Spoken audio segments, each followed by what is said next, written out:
You're listening to WZYE 95.9 FM. You are listening to WZYE 95.9 FM, the most influential name in Caribbean radio in the tri-state area. Broadcasting from East Orange, New Jersey, the most influential name in Caribbean radio, WZYE 95.9 FM.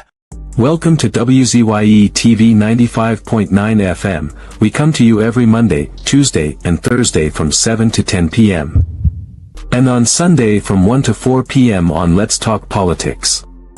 Like, share and subscribe to keep up to date with reality affecting your life, and as we always say, we bring the truth, the whole truth and nothing but the truth.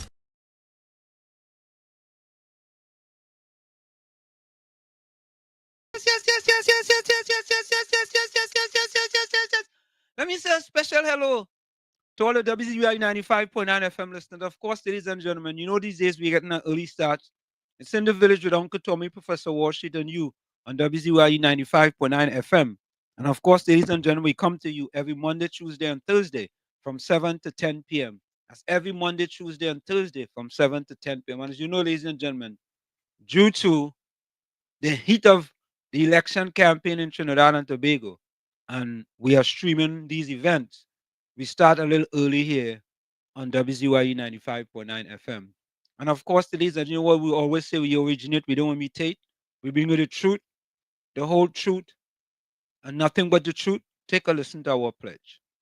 Ansam LeBon and Marshall Nesbitt solemnly swear to conduct this radio program in a true, fair, and balanced manner, ensuring that all perspectives are given equal consideration and that the information presented is objective and unbiased. We pledge to provide a platform where diverse voices can be heard, fostering open and constructive dialogue that serves the best interests of our audience and community. Our commitment is to uphold the principles of journalistic integrity and ethical broadcasting throughout the duration of this program. Thank you. And there you have it, ladies and gentlemen, our pledge to you, the people, that we will bring you the truth, the whole truth, and nothing but the truth. Let me bring in my co-host, the young man himself. You want to know me, Uncle Tommy. Tommy, how are you going? Good, thanks, and a good afternoon to you. How are you this evening? I am splendiferous, trumandiferous, marvelicious, wonderfulicious, plantastic, splentacular, and fantabulous. That's wonderfulicious. Yeah. Correct is right. So Tommy, I did 6 miles today. Today was 46 minutes. Not bad at all. So it seemed like if things are getting better and better and better. So I can't complain. Wonderful. I cannot complain. Tommy, I hear an ad today for a person telling people that the current government will help them with house and the mortgage will be 1 million to 1.5 million. Who is that for in Trinidad and Tobago?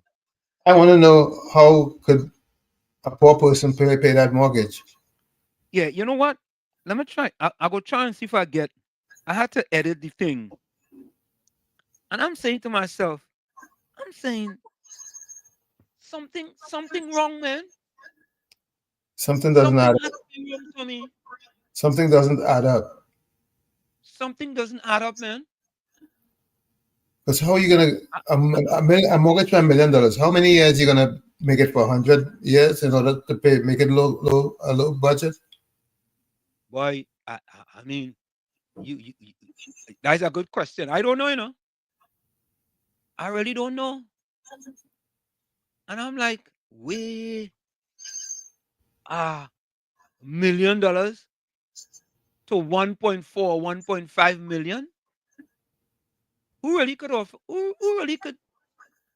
I mean, Is that for poor black people? It doesn't add up. It does not add Or poor up. Indian people? Is that for them?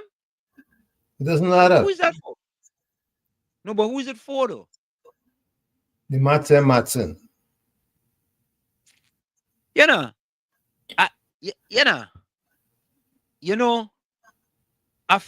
I feel sorry for him. But sometimes you wonder if this person who was talking thinks about what he says when he says it.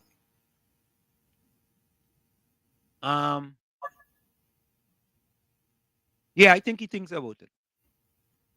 Wow. Because I think he could fool the people who he's trying to reach. I think he don't think very highly of these people because he don't even know what saltfish costs. Right? He don't know, but when he go and negotiate, Prime Minister Young, you are so out of touch. Eh? It is a shame that a fella is so out of touch. That man do an ad with 1 million to 1.5 million. Who is that for? When I listen to that, for poor and disadvantaged people. For who? Poor and disadvantaged. I for poor. You mean I for rich and advantage? Well, yeah, I mean, make it make sense. Don't tell me that's all I was saying on it. And you actually put that in an ad on radio station. Boy, I don't know, boy. Something we missing. Something in adding up. But I'm gonna go to the chat here quickly before we go to the this meeting here in Tunapuna. Blessed evening, Pro, Uncle T, and all villagers. Hope you all having a good day, Mr. Intellectual. If things continue where they are going, UNC cannot win this election. Nah, you can't put that out there, Mr. Intellectual. Nah. We have to stay the course, and we have to make sure we have the people, the right people, gonna look after them, and then go try and steal this election. No, we have to do it. We have to do it. You understand? The PNM ABC team have devised a brilliant plan.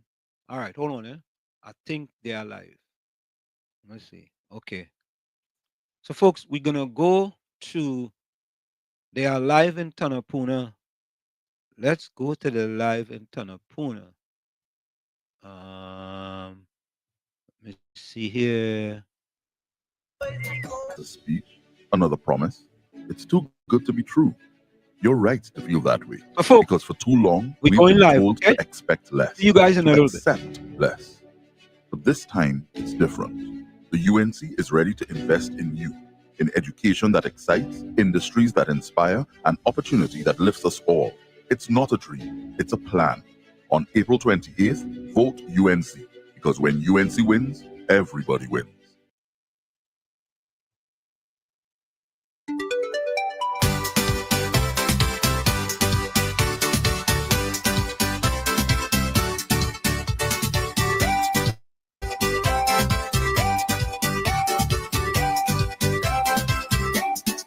UNC come and meet your candidates. UNC come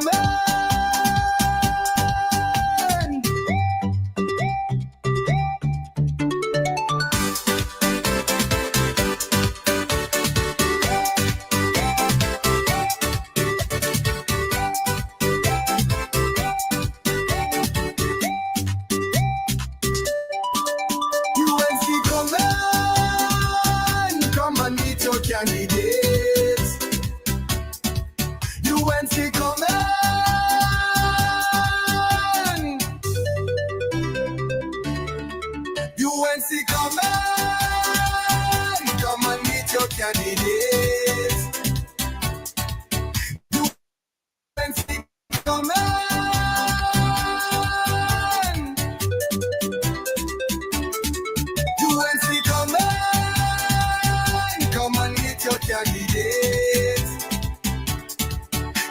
UNC coming.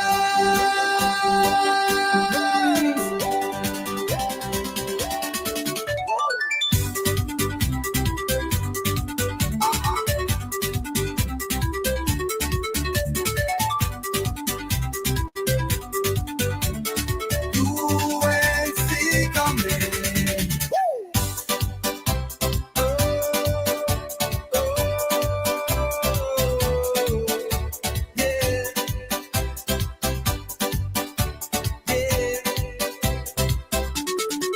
UNC coming, come and meet your candidates.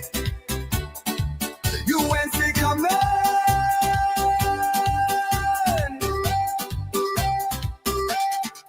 UNC coming, come and meet your candidates.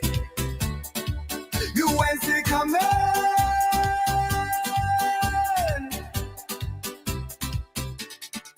UNC coming, come and meet your candidates. UNC coming.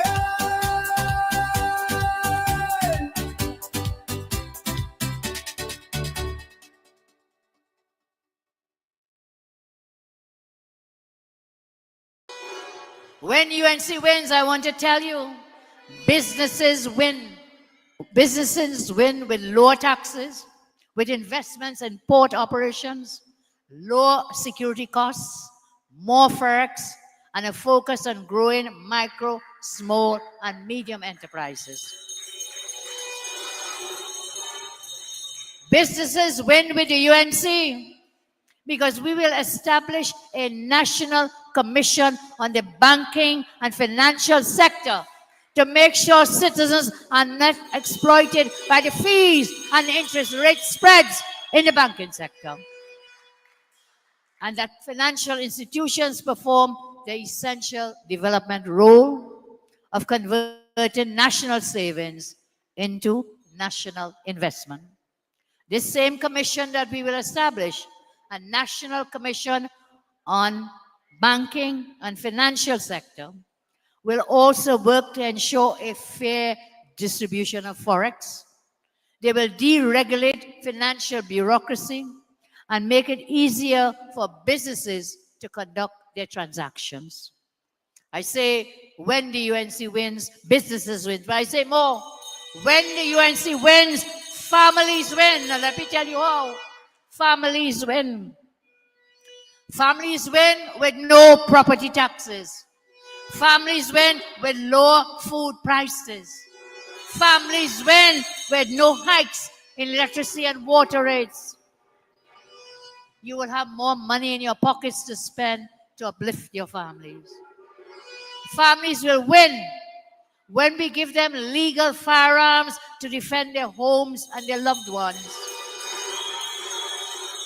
I say when the UNC wins, businesses win. Families win. And I say more, when UNC wins, your children win. Your children win. Your children will win with a full complement of required teachers, deans of discipline, security officers, school safety officers, and police officers in schools to protect your children.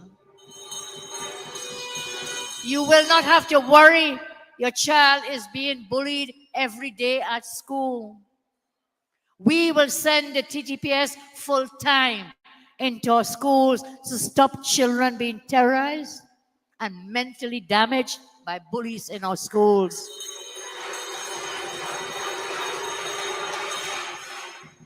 Too many children are going into depression. They live in daily fear. I will protect your children. They win with guidance counselors, school social workers, clinical psychologists, and doctors looking after our students to stop depression, anxiety, and suicides in our children. Our children will win with the UNC, with laptops, textbooks, expanded gate, and scholarships. Remember, they shut the gate. Remember, they shut down the laptop program. Remember, they stopped the free textbook program. They have cut down on the number of scholarships. Win with the UNC and your children will win with the UNC. And of course, our children will win when we open that beautiful Debe UWI campus right here in the Southland. Right here. Right here. So I said communities, families, children, workers. When UNC wins, senior citizens also win. Because we will protect the pensions of senior citizens. Remember I told you about that bill, huh? Anybody here remembers? You know that bill is still on the order paper of the parliament? Remember they said they're withdrawing it? It is still there. You know what they're waiting for? They feel all your dotish and foolish. You'll vote back for them, and that will be one of the first bills they will come to pass in the parliament. So protect your pensions, protect your public assistance, vote with the UNC, win with the UNC. We will ensure that our senior citizens have continued access to CDAP. CDAP. They've cut that program so much. And then they have their friends in a cabal. I'll talk to you about another day because I have the data of all the big boys in their cabal, the big businesses who are supplying the medications to our hospitals. So you're not getting the CDAP. They've cut it down. They will not review the formulary, which is a book for which drugs to bring in. I know Jags has spoken about that before, about that cabal. They will not review the formulary. So we have outdated medications on that book. And of course, why? Because they belong to friends and financiers and suppliers of specific medications, which we can change. Any doctor will tell you that. We have to change. The world has moved on. There are more modern medications, cheaper medications.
Almighty God, most beneficial and merciful, Creator of the universe and embodiment of divine wisdom and light, we come before you with thanksgiving and praise. May your will be done in our nation as it is in the heavens. Please bless our political leader, party officials, activists, and all the people of Trinidad and Tobago. Give us the grace to always see good, be good, and do good, and the courage to serve the people. Protect us as we stand against injustice and iniquity, and inspire our endeavors to find the right solutions to the problems that are affecting our fellow citizens. Grant that we may always work together with humility and respect for the greater happiness of all and the honor and glory of our country. Thank you very much, and you may now all have your seats.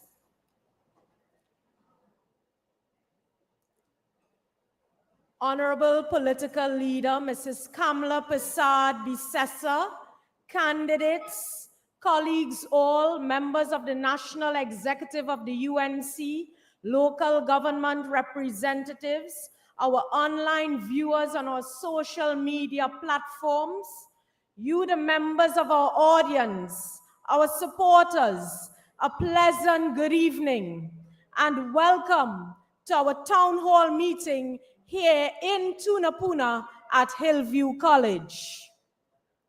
This evening, we are focused on the social issues affecting Trinidad and Tobago.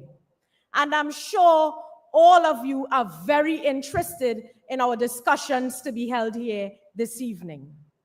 As we begin, we, the members of the UNC, wish to extend to the students and staff of the Hillview College and the family of Mr. Raul Gajada, an exceptional educator of the Hillview College who would have passed away yesterday.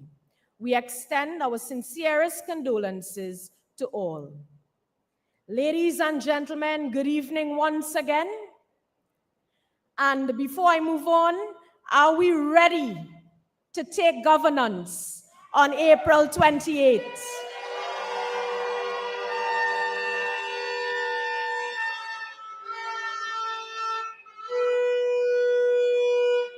As we come together to restore dignity and support our people, I stand before you not only as a candidate of the UNC, not only as the candidate for the constituency of Shoguanasis, but with the solemn responsibility as the UNC's shadow point person for social services.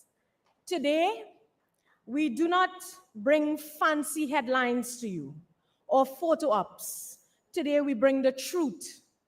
We bring the voice of the single mother struggling to stretch $500 for an entire month. The disabled child waiting 2 years or more for a wheelchair or a disability grant. We bring to you the grandmother standing in the scorching heat for a pension, and the domestic abuse survivor praying for a safe place to sleep tonight.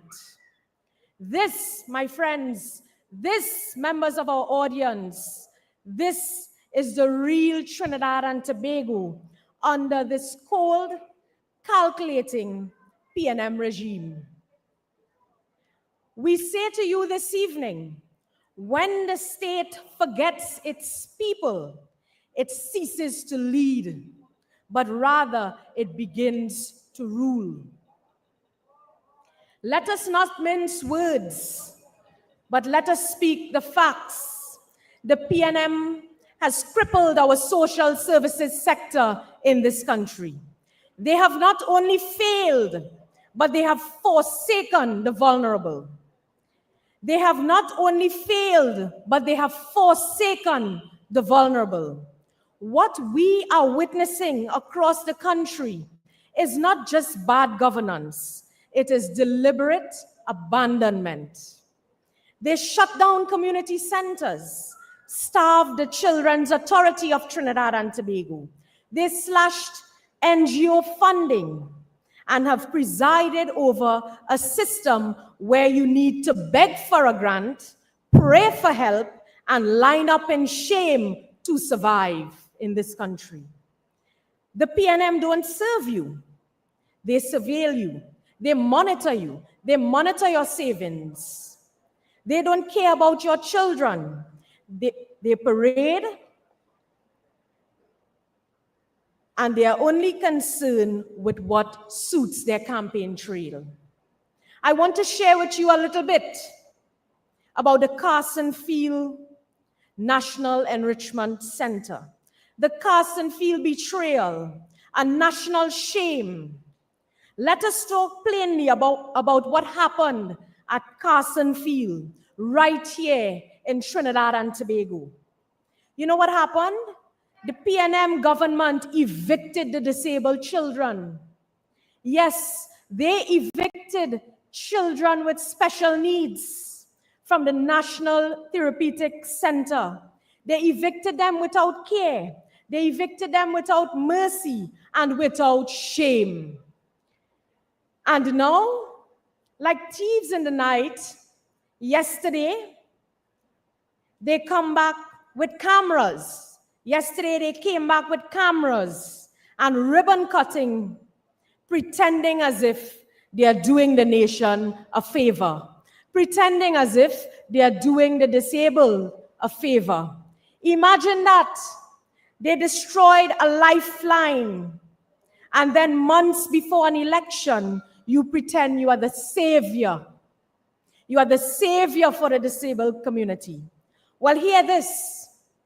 I want you to hear this loud and clear. We, the UNC, were there when the lights went off on the disabled community in Trinidad and Tobago. We were there when the doors were closed. We were there when the children cried. The children of the disabled community cried. And with the help of the private sector, we outfitted a new space. With the help and instruction of the opposition leader and political leader, Mrs. Kamla Persad-Bissessar, we outfitted a space for the disabled community of Trinidad and Tobago in the community of Shogunas.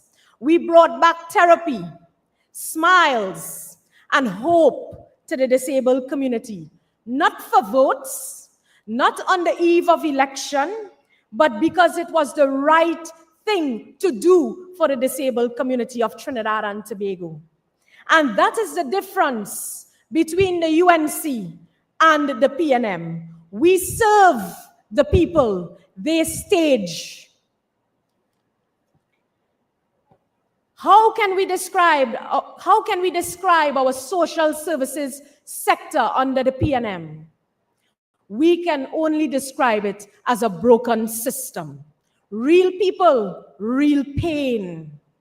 Right now in this country, and I'm sure you can share the same sentiments as I am here this evening, elderly citizens are lining up from 4 a.m. to receive pensions that are still late. And you know what? Your pensions are now being threatened. Your savings are being threatened. You know what's happening right now in our social services sector under the PNM? Children homes are underfunded while children are trafficked and lost in the system. Mothers of disabled children are being denied grants because the system says, come back next month, bring more documents. Right now in our social services sector, the homeless are sleeping at ATM booths. I'm sure you know this because shelters are either filled or non-existent in our country. Right now in our social services sector under the PNM, the ministry's only answer to the poor and the vulnerable is that of more talk, more ribbon cutting, and more betrayal. I want to share with you, though, the UNC's legacy in the social services sector. And let us not forget who brought real transformation when we were in office. Remember the Children's Life Fund, a global model for saving young lives. I want to share with you, 2 days ago, I was doing a walkabout on Rodney Road, Endeavour, and a gentleman said to me, Miss Mohit, wait, I need to show you something. I waited. He took a few minutes. I wondered why he was taking so long. It's because he moved. And he brought out someone. When he brought out that person, it was a child. And he said to me, you always hear Mrs. Persad-Bissessar, our honorable leader, preaching about what she did with Life Fund, how the UNC saved children's lives. When this gentleman brought out this child, he held her in his arms and he said to me, this is the result of Kamla Persad-Bissessar. Doctors flew in. When they couldn't do the job, this child flew out and received the care. This is the result of the Children's Life Fund, one of my constituents. And that child, I asked, I said, how is she doing now? He said, as you can see, Kamla Persad-Bissessar has her alive and well. And these are the things we must celebrate.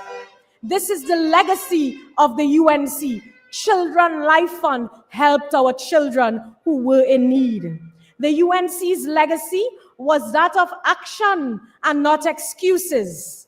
The UNC's legacy was that of where you received the food card, food on the table for thousands. We never removed 18,000 food card recipients from the system and then overnight come in here to say, oh, I know the price of flour.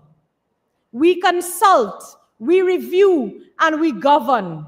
And we had food on the tables of thousands of vulnerable persons.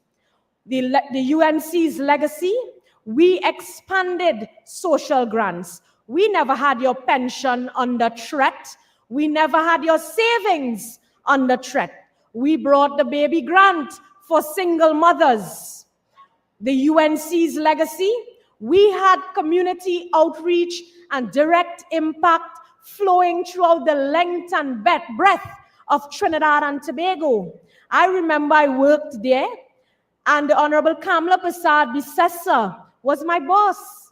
And she had us throughout the length and breadth of Trinidad and Tobago, helping the poor, helping the vulnerable, helping those who were in need via community outreach and direct impact program, helping those in need immediately. And during times of crisis, you would remember the UNC's legacy in the social services sector, like floods, times of crisis, economic hardship. We stepped in immediately. We, the UNC, we put on our boots, we placed our boots in our vehicles, put it on when we see the floods, and we are out there helping the poor and vulnerable in time of crisis, just to protect our people.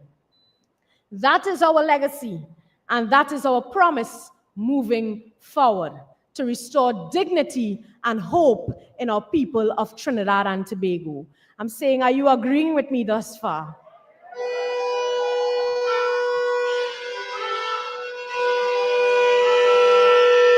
I want to share with you that apart from the social services sector, we, the UNC, have been in opposition. We have faced COVID as well, but without funds and resources, every representative, whether you sit in the parliament, or you sit in local government, or you sit on the NATEX of the UNC, our instructions and our motive are always to get out on the field, find the help, mobilize your people, and assist the poor and vulnerable. Never forget, we were out there sharing masks. We were out there delivering food items. We were out there advocating for the poor and vulnerable. So we must come together. And on April 28th, we must vote. Why we must vote? We must vote to restore the hope in our people. We must vote to deal with the root causes of crime. We must vote to deal with the issues affecting our people daily and by the minute. We must not allow our issues to grow on us. We must not allow our vulnerable population to grow on us. We must work together as one unit. We must work together as one force. And when you support us, we will support you. When you support us, you give us that great opportunity of going into government and dispersing the resources accordingly, dispersing the resources to those most in need, and of course, bringing happiness to the lives and faces of our people of Trinidad and Tobago. We have a vision for 2025 and beyond. We did not sit in office and await issues to face us and be reactive. We have been planning for 10 years now. Each and every time we are able to bring to you what we will give to you as solutions. Ladies and gentlemen, at this time, I want to invite each and every one of you to stand with me and welcome our political leader, and our next Prime Minister of Trinidad and Tobago, the Honorable Kamla Persad-Bissessar.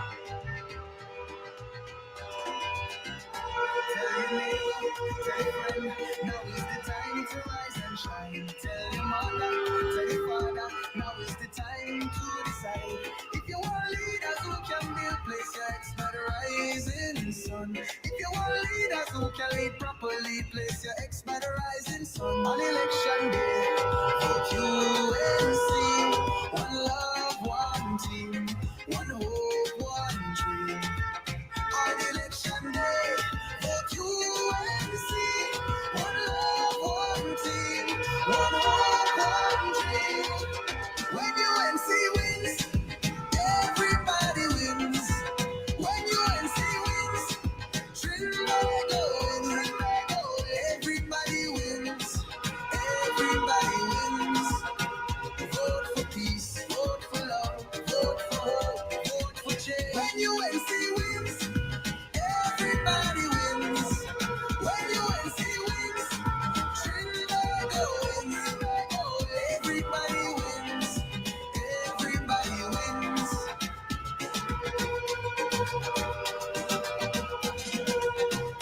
Tell your neighbor, tell your friend, now is the time to rise and shine. Tell your mother, tell your father, now is the time to decide. If you want leaders who can restore hope, place your ex by the rising sun. If you want leaders who lead with love, place your ex by the rising sun. On election day, vote UNC. One love, one team, one hope, one dream. On election day, vote UNC. One love, one team, one hope, one dream. When UNC wins, everybody wins. When UNC wins, Trinbago wins. Trinbago wins. Everybody wins. Everybody wins. Tell your neighbor, tell your friend, now is the time to rise and shine. Tell your mother, tell your father, now is the time to decide. If you want leaders who can build places by the rising sun. If you want leaders who can lead properly, place your ex by the rising sun. On election day, vote UNC. One love, one team, one hope, one dream. On election day, vote UNC. One love, one team, one hope, one dream. When UNC wins, everybody wins. When UNC wins, Trinbago wins. Everybody wins. Everybody wins. Vote for peace. Thank you very much. Let us once again give our honorable leader a warm welcome here in Tunapuna.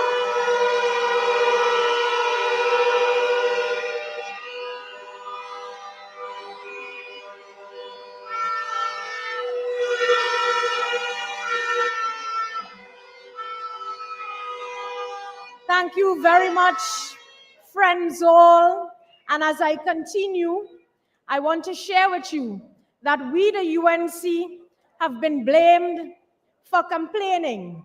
We have been blamed for misguiding the population when all we have wanted is to create a happy population and to fix our country in the right way where our citizens can enjoy a comfortable daily life.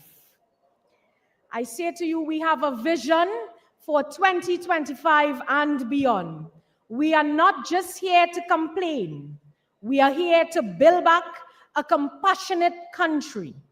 We are here to build back a compassionate country and serve you, the citizens, with seriousness. We are here to serve you with seriousness under a UNC-led government. And we will do so with our next speaker, who will revitalize, who will strengthen, who will enhance, who will expand, and who will promote initiatives that will improve your lives and all the citizens' lives of Trinidad and Tobago. My dear friends and viewers, let us welcome our honorable leader and our next Prime Minister of the Republic of Trinidad and Tobago, the Honorable Kamla Prasad Bisesa.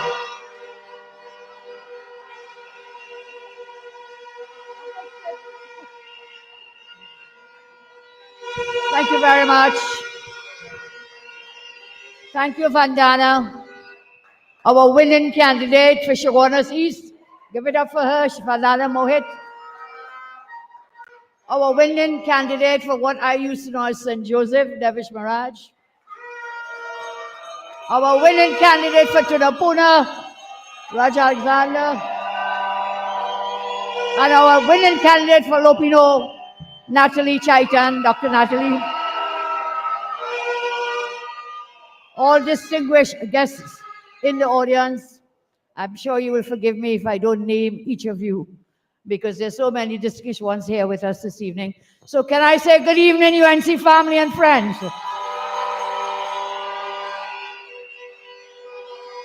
Tonight is a different kind of campaign for us.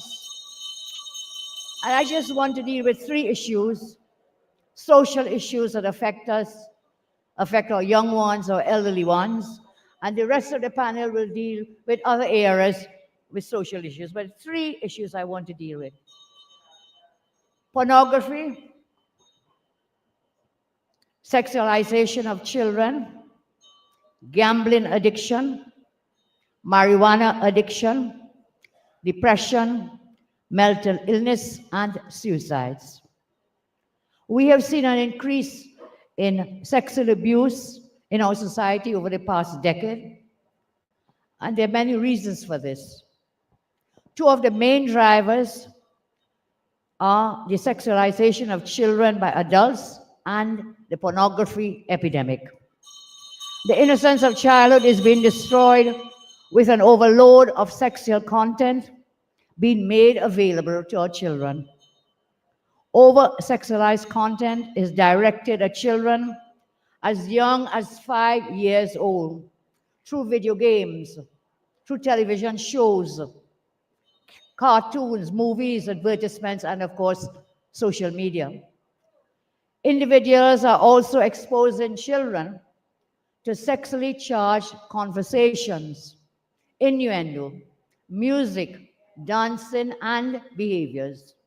It is not uncommon to see adults engaging in sexually suggestive and inappropriate behaviors in public or private events in the presence of teenagers, in the presence of children. Individuals and some in society are forcing children to appear sexually attractive and to engage in behaviors that are not age appropriate for proper mental development. Our boys and girls are being groomed through what adults exploit, self-objectification. Teens are facing pressure to become sexually active at younger ages because of poor social values. 13-year-old girls and boys are encouraged to look like 25-year-olds, to look older than they are, to be attractive. Sexually overt behavior targeting children has become normalized because hyper-sexualized media content and advertisers now determine social values. So to this, we can compound this with children. There's an epidemic of pornographic addiction affecting both children and adults. Pornography addiction is a severe issue which should not be taboo for discussion. You know, I am told that Trinidad and Tobago has one of the highest rates of viewing porn. Did you all know that? And I'm talking about our children being exposed to things that are not age appropriate. That is a severe issue, and it should not be taboo for discussion. It's something we must take on board, something we must deal with to protect and take care of our children. Compared to decades ago, Pornography is readily available on various internet sites. And the internet is so, the World Wide Web is in front of your eyes in your homes. Addiction is similar to other addictions, can have very, very severe effects on our children. In addition to mental issues, socialization is affected. Individuals' expectations of sexual relationships become skewed, and this often leads to sexual violence. Pornography addiction is the fastest growing addiction in the world. It has become a silent epidemic for both adults and children. During the COVID lockdowns and extended periods at home, we saw much viewing took place. There was a heightened increase looking at the sentiment analysis of pornography viewing by children and adults. That skyrocketed during that lockdown period. And this would have been one factor contributing to increased cases of sexual abuse. There were media reports of over 2,000 cases of sexual abuse of girls and 500 cases of sexual abuse of boys being made to the Children's Authority between 2020 and 2021 during those COVID years. Trinidad and Tobago is under siege from a myriad of crime issues. We cannot reduce sexual crimes without publicly acknowledging the driving factors behind them, even if it may be, and I can see from your faces, an uncomfortable discussion. But it is a discussion as a society we must have and take steps to deal with it. I therefore call on any willing stakeholder to come together with the UNC and our partners in the coalition, and let us begin discussions on social, legislative, and educational interventions to address the pornography epidemic and the explosion of sexualization of our children. I ask you, let us come together and deal with this frontally. Deal with it frontally. Another severe issue is that of gambling addiction. Gambling addiction. A main driver of crime, and of course Roger will tell us a little more, of crime and gang-related activity is the war for control of drug and gambling turf. This present government legalized marijuana without putting in place all the necessary controls, and they have not fully regulated gambling and have not fully regulated the cannabis, the marijuana, despite their repeated promises over the years.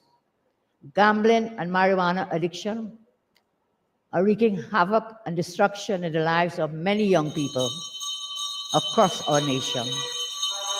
Gambling and marijuana addiction affect all social classes amongst our young people. Concerning marijuana, there are no legal dispensaries and no consistent monitoring of the quality or origin of supply. In place of legal dispensaries, people are buying on the street corner from drug pushers. The marijuana is often laced with cocaine, and there's no consistency in the THC levels. That is what gangs are fighting for, control of the corners.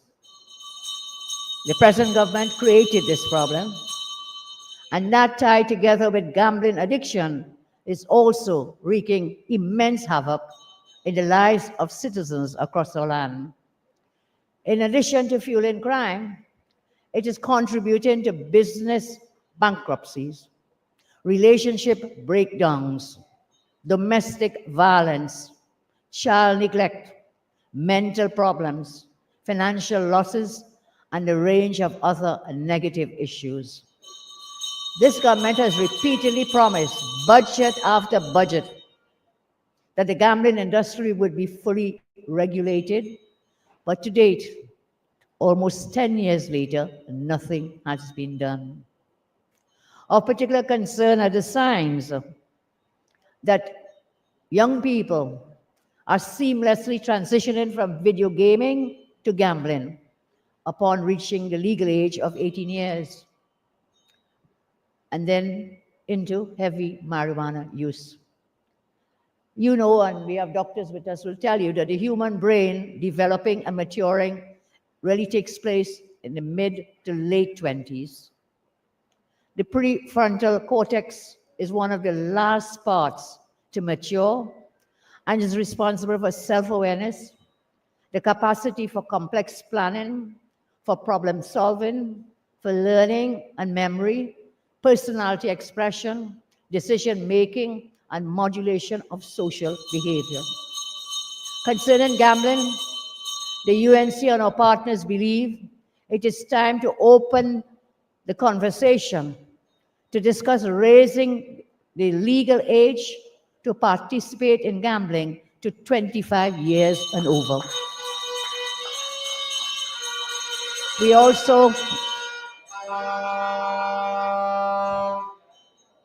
We will also fully implement the Gambling Control Act and introduce an extensive educational program about gambling addiction.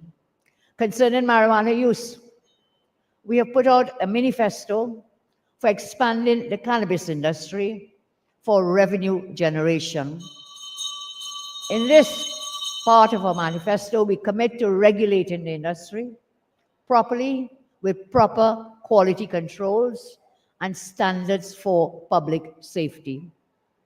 We also believe it is important to drive educational programs about the positive and negative effects of marijuana use so persons can make a choice, an informed choice that is best suited to them.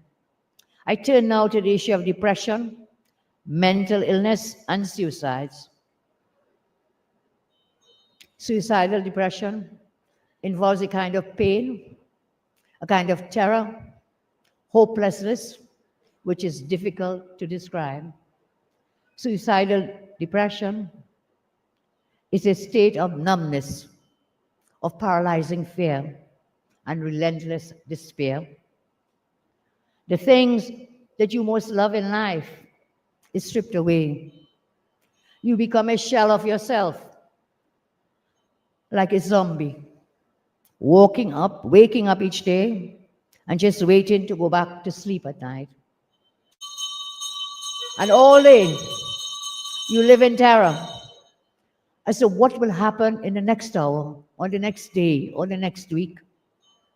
Some have lost their children to suicide. And every one of us must pay attention to this which plagues our society, whether from the elderly or from the young ones. To do anything, if you're suicidal, you have to summon maximum effort and willpower, sometimes just to eat a meal. Everything is maximum effort, all day and throughout the night. There appears to be hopelessness and nothingness. The burden you know yourself to be, the burden you know yourself to be to others is insufferable, combined with the mania that may come with depression. The psychological stress manifests in being irritable, nervous, mood swings between anger and sadness, low mood, crying, sleeplessness, or fatigue, rage, nausea, eating disorders, emotional numbness. I do not mean to depress you tonight, but we have to take cognizance of these things. We have to deal with it to save our people, to save our children.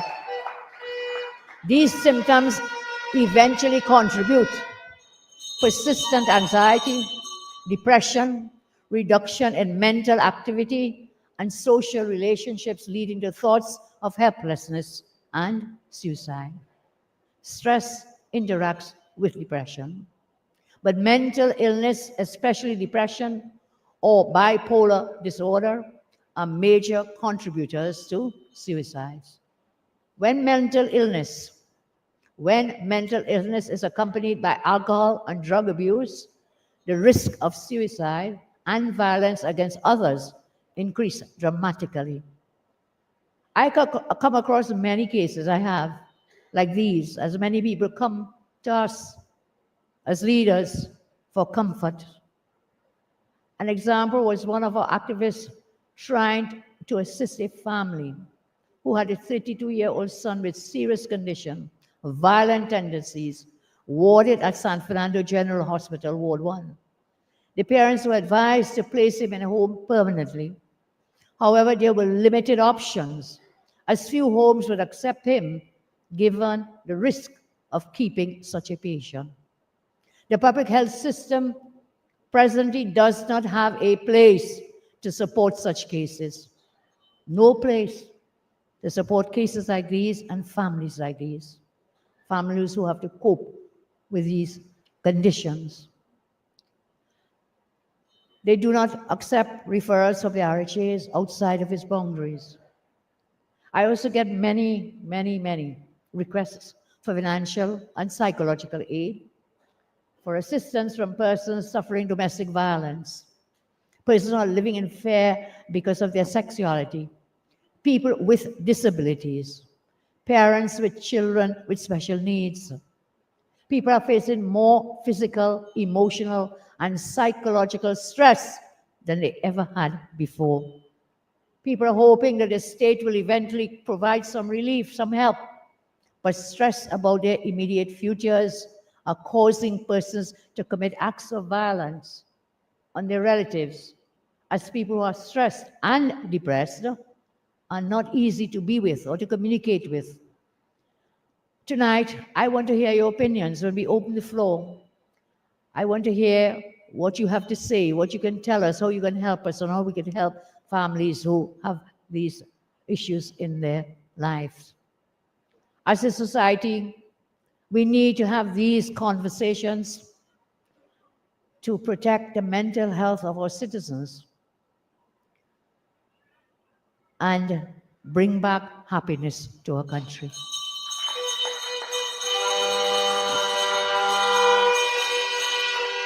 This election on the 20th of April is also about issues like these on your health. Forget the smears, forget the insults, forget the divisive talk. Let's deal with real issues. As I ask you to join with us to ensure that we take care of those who are more challenged.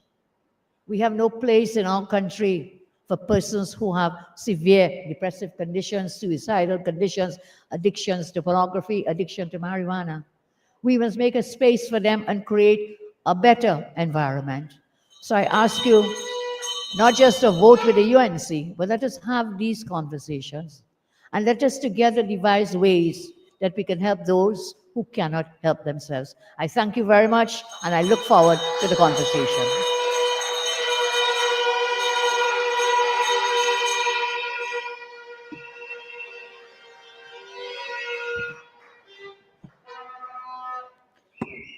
Let us give our honorable leader another round of applause.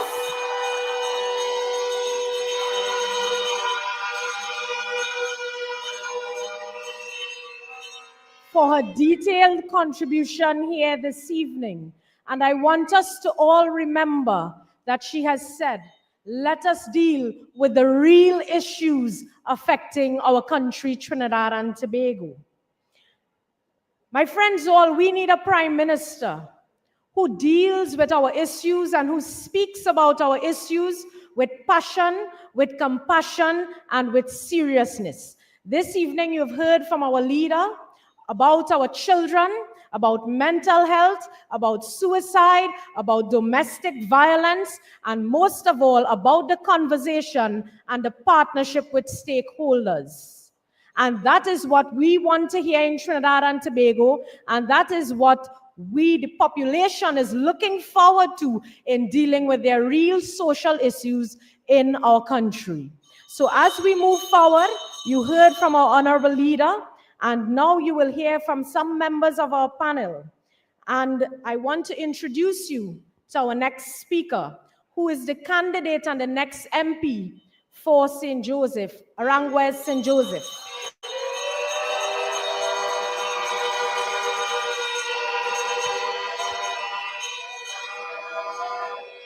He's a prominent attorney at law and managing partner at Devish, Maharaj and Associates since 1995, and has been involved in a number of groundbreaking cases. Mr. Maharaj is advisor to President Dr. Louis Nurse of the Trinidad and Tobago First Capital Committee based in St. Joseph. He has also been the chairman of the International Love All, Serve All initiative.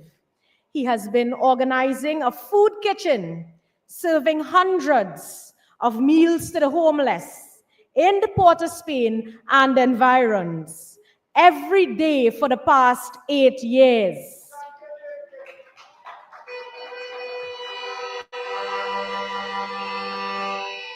Devish was educated in Cedrus, San Fernando Boys RC, Presentation College, University of the West Indies, St. Augustine, and Cave Hill, and the Hewarding Law School. We must hear a little about poverty in dealing with our social issues. Let us welcome our next speaker, Devish Maharaj.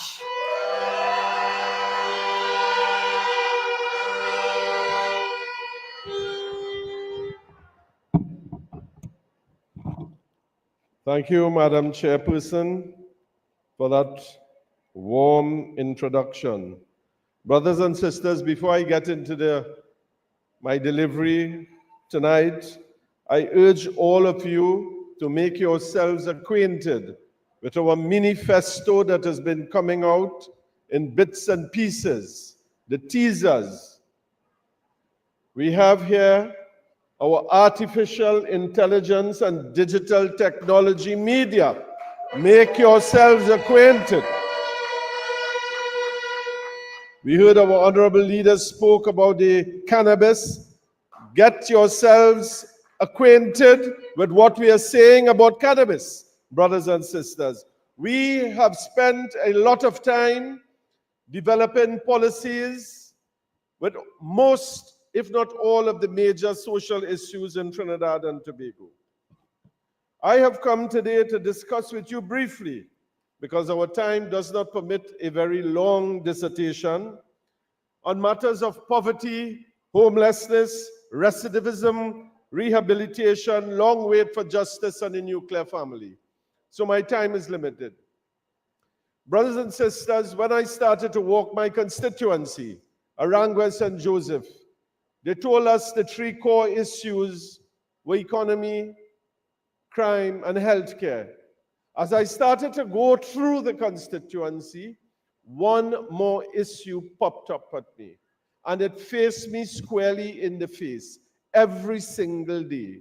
Every single day as I walk from Sawa Hill to St. Joseph to East Grove and through Arangwes, the question of youth unemployment, brothers and sisters.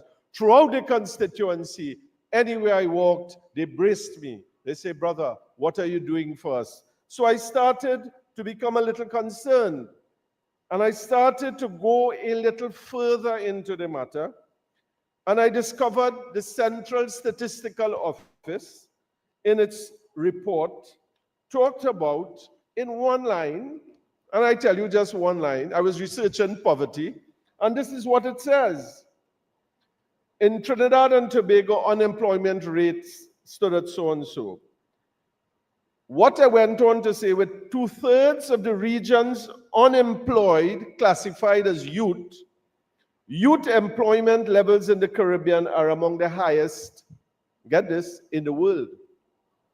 Our youth unemployment in Trinidad and Tobago is highest in the world. How does that tie in with poverty? Poverty is defined as the lack of income to ensure sustainable livelihoods. What is sustainable livelihoods? You have to buy groceries, you have to travel, you have children, you have to look after their transportation needs. Our poverty line in Trinidad and Tobago is approximately $9 a day. $9 a day, $2,700 a month.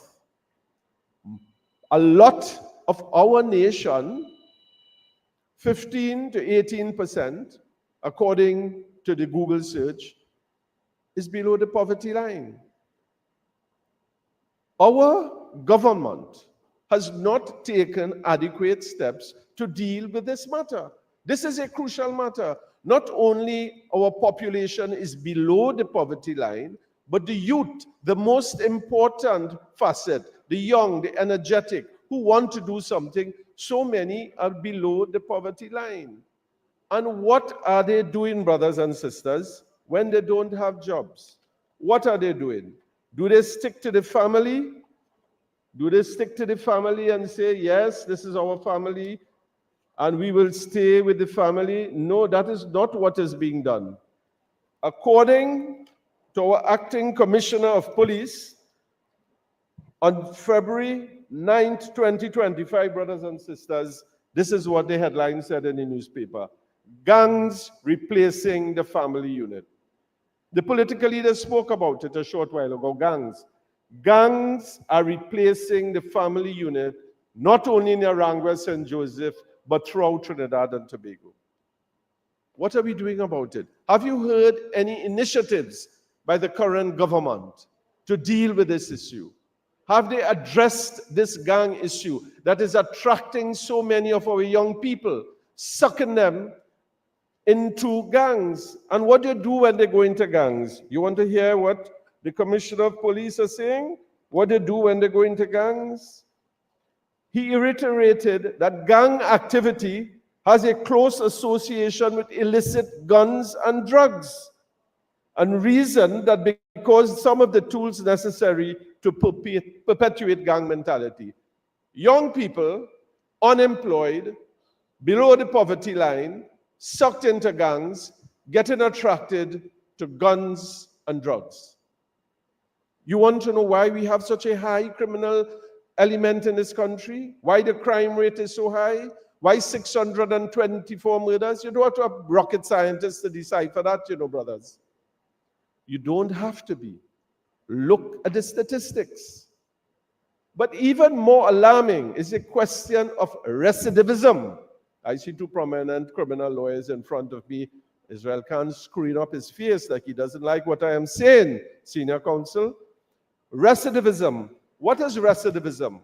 When you go to jail, what is the likelihood that you will come back and commit the crime again? I'm throwing it out to you. What is the percentage you think that when people go into prison, they come back and they commit crime? Not 100%. 51% in 2019. There was a joint select committee, Senator Paul Richards, and he interviewed the prison system with certain NGOs. 51% of people who go to prison come back and they do the crime again. Why? It is clear, when you come out of prison, brothers and sisters, you have nothing else to do. There's no job. Nobody's accepting you. A few NGOs are trying to do the correct things, but these young fellas, they have nothing to do. So they go back and do crime. 51%. You know how much it takes to maintain a prisoner? Remember, your poverty line is $2,700 per month. Make a guess how much it takes to maintain a prisoner at Golden Grove. Approximately $16,000. $16,000 per month to maintain a prisoner at the Golden Grove prison. So they're going in with a high rate of repeat offenders. We are sustaining them at $16,000 approximately per month to come back out, do the crime again, and go back in. So a large part of our income is being spent to sustaining criminals. Why haven't we taken a serious role at rehabilitation? Our manifesto that has been structured, we have spent time, we have spent effort on it. Read on the civil and criminal justice reforms. We have a lot of policies in there. We are going to engage NGOs at a very bigger level to come back. When these guys come out of prison, we have to do something about it. If we don't deal with it, the system is spiraling out of control. The criminal justice system is out of control. The long wait for trials. Victims are not being properly taken care of. We have a suite of things that we are going to do. We are going to take care of these victims. We are going to have psychological support. We're going to have monetary compensation for those who cannot deal with it. We have to look after our people, brothers and sisters. We cannot only look after a certain group of people, because when UNC wins, what happens? Are you asleep? When UNC wins, in this system, the victims will be looked after properly. Those who have suffered 624 murders, how many victims will look after there? How many psychological support? How many grief counseling? None. People are being left on their own, unattended.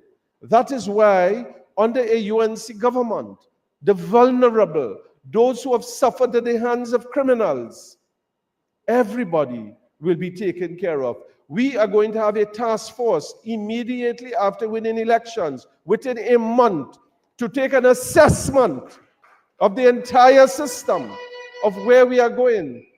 All the criminal gangs, the external criminal gangs, people out of who are foreigners, who are running gangs in this country, within 1 month, we are going to find out who you are. What are you doing here? Are you legitimate here? If you're not, and you're committing crime, you will be dealt with.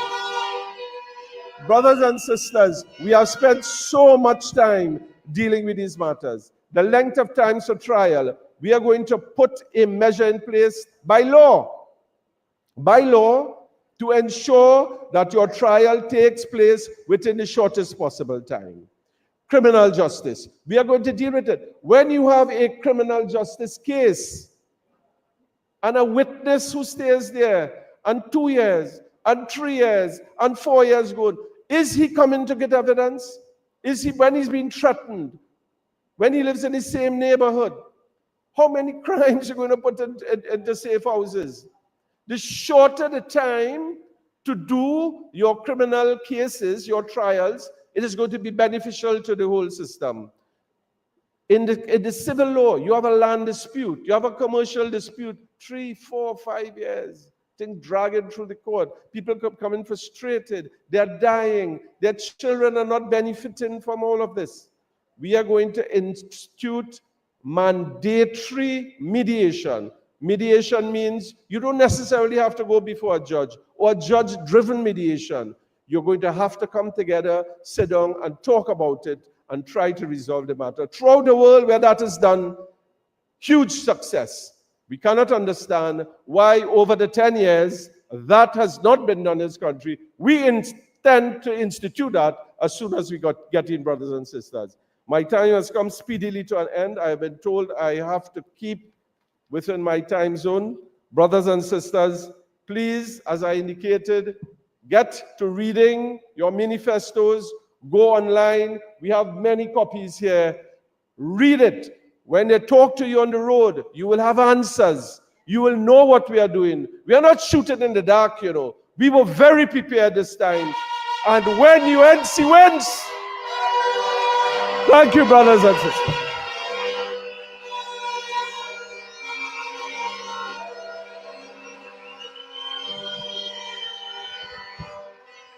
There you have it. Thank you very much, Devish Maharaj, and our next MP for Aranguez St. Joseph. And I'm sure we are all looking forward to that. When you hear our speakers, you hear hope for our social sector. You hear heart and you hear compassion. And that is what you need to deal with your social issues affecting your country. That is what we need here in Trinidad and Tobago. And I want to remind you all that the UNC is known for not just having systems, but for having working systems to deal with our issues.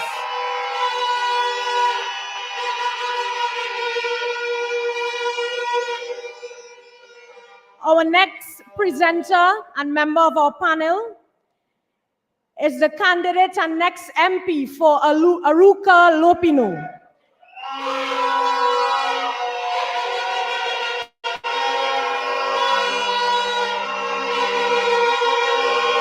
I know you love all of our candidates.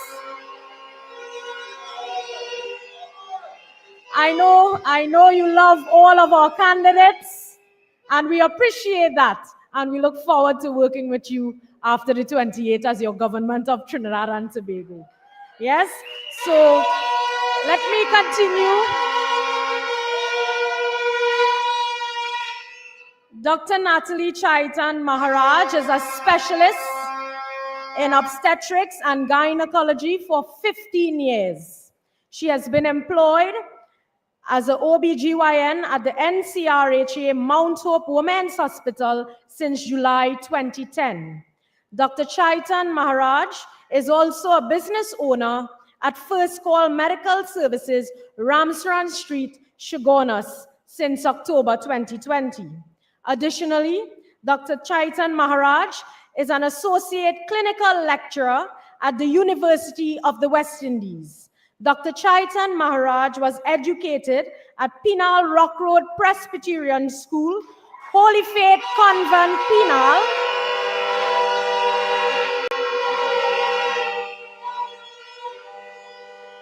St. Joseph Convent, San Fernando, University of the West Indies, Mona, Jamaica, and University of the West Indies, St. Augustine. Experience we are bringing to you to speak a little on healthcare and other issues, Dr. Natalie Chaitan Maharaj.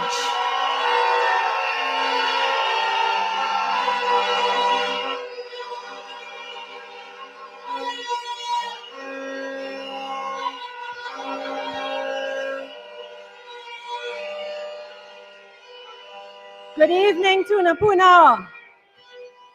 Good evening to the East-West Corridor. Good evening, my Aruca Lopino family.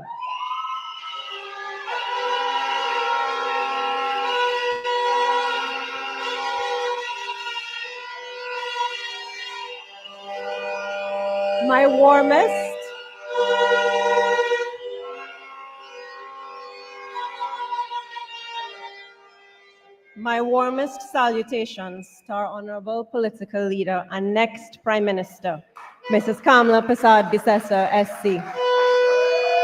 To our panel this evening,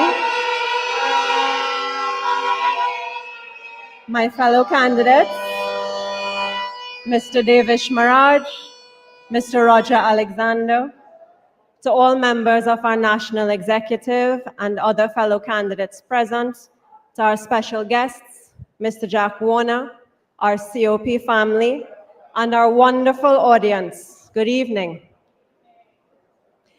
I am Dr. Natalie Chaitan Maharaj. I am a resident of and our gracious leader's chosen candidate for the constituency of Aruca Lupino. I am a wife. I am a mother.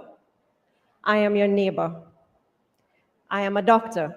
So naturally, my concerns tonight go to healthcare issues in our society. The first emotion any of us have when we have cause to walk into a public healthcare building is one of dread. We wonder how long will it take us to get through, to be seen, to be treated. Most of us expect to wait and be there for hours, if not the whole day. Depending on the facility you go to, it may take hours just to get past the first nurse, then more hours to be seen by a doctor, then more hours to wait for blood work or tests that the doctor orders, then more hours waiting by the pharmacy to see if the medication the doctor prescribed is in stock. Or worse, the rest of the whole day and night to wait for a bed if the doctor says you have to stay. The wait time in public health care is undeniably ridiculous. Even in the clinics, they're overcrowded with patients and understaffed with doctors. You're most times given appointments that are months or years apart. Heart patients in Mount Hope get clinic appointments and echo test appointments 1 and 2 years away. By the time the appointment comes, you have to pray they didn't pass away from a heart attack. Even surgeries that are not emergency but will still ease a patient's suffering, they have to be booked months away. None of that is ideal. It is not fair to tax-paying citizens. It is not what we healthcare workers want for you. But it is the state the PNM government has allowed us to deteriorate to. The UNC is committed to treat the backlog of patients awaiting tests and surgeries and guarantee reduced waiting times. That is in our health manifesto, point 6 and 7. The impact of such a simple thing, the waiting time for healthcare, is profound. Because think about it. If you wake up in the morning and you don't have your health, if you're in pain, if you feel weak or dizzy from high blood pressure, can you function? Can you go to work? Can you look after your kids the way you want to? That leads me to ask you to think about the overall day-to-day psychological effect that this ridiculous state of our healthcare system has on you and other citizens. Let's look at the all-too-common story. Non-communicable diseases. That's like high blood pressure, diabetes, kidney disease, things that run in families. Those kinds of diseases are many times, as I tell my own patients, not curable.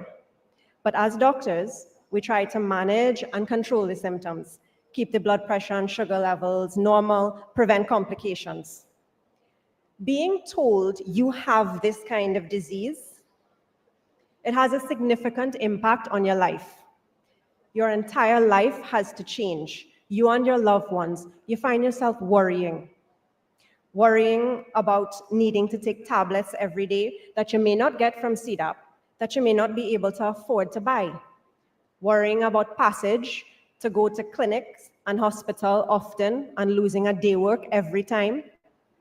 Worrying about if you get complications, if the high blood pressure causes a stroke or the sugar causes problems with your circulation and you lose toes and feet. You worry about how you'll manage in a healthcare system that does not have the resources to best look after you. The UNC will look after you.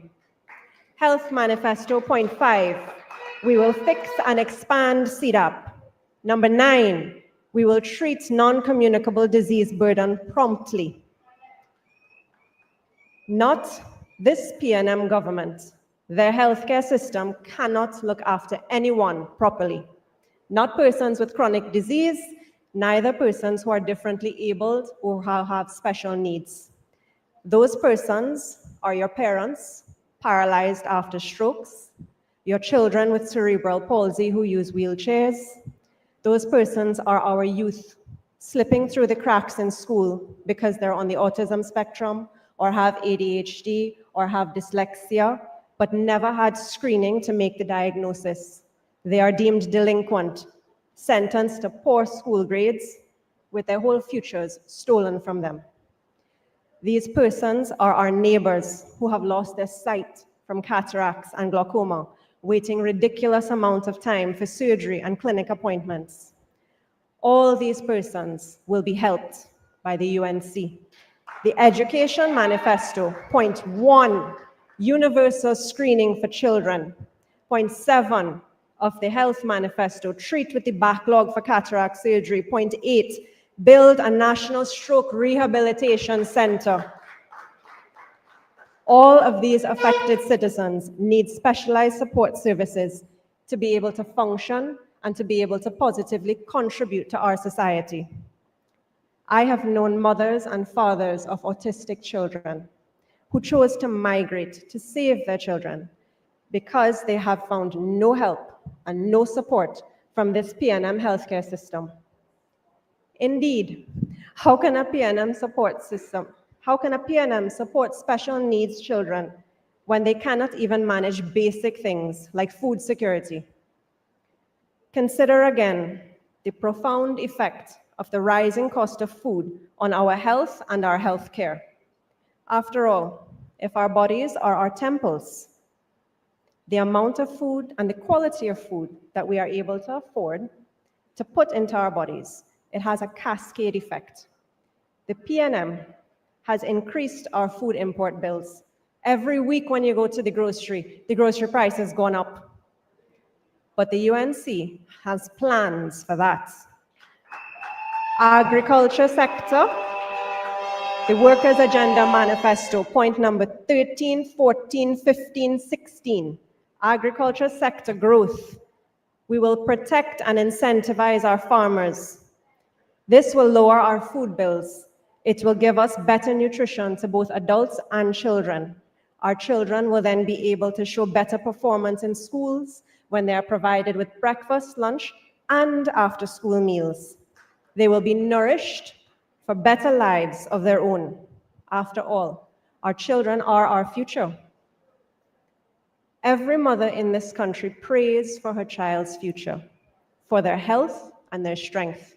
As a mother, I prayed for my children before they were even born.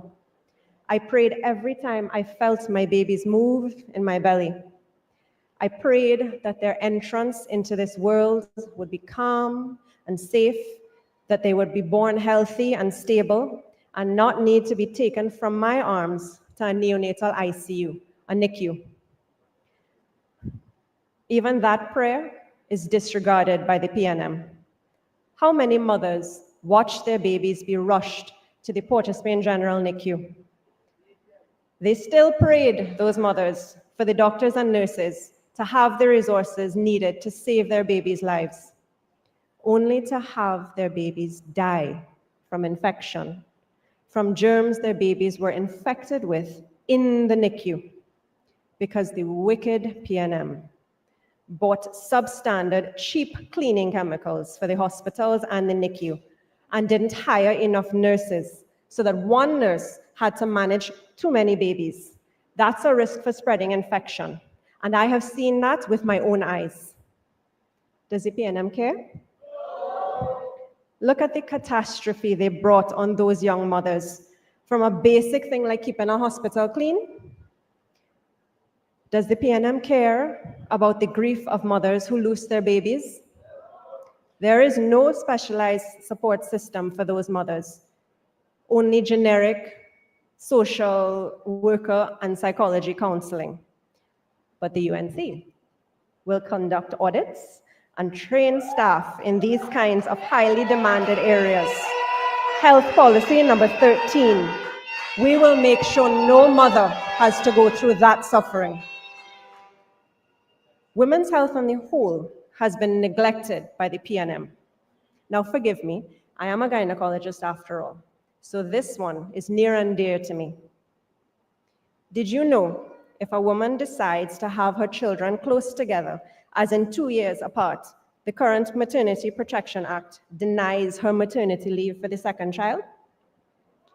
Did you know that postpartum blues and depression affects 1 in 3 women in the Caribbean and goes largely unrecognized because postpartum care right now is only 1 single clinic visit or district nurse visit? Health Manifesto number 37 and 39 addresses women's support in pregnancy and postnatally. Did you know, as doctors, women have come to our emergency rooms, victims of domestic abuse, sexual trafficking, and we as healthcare workers have admitted them to hospital just for safety because the police don't have a safe house to take them to? These women often have young children who will be disadvantaged from their early years because of lack of social support from the PNM.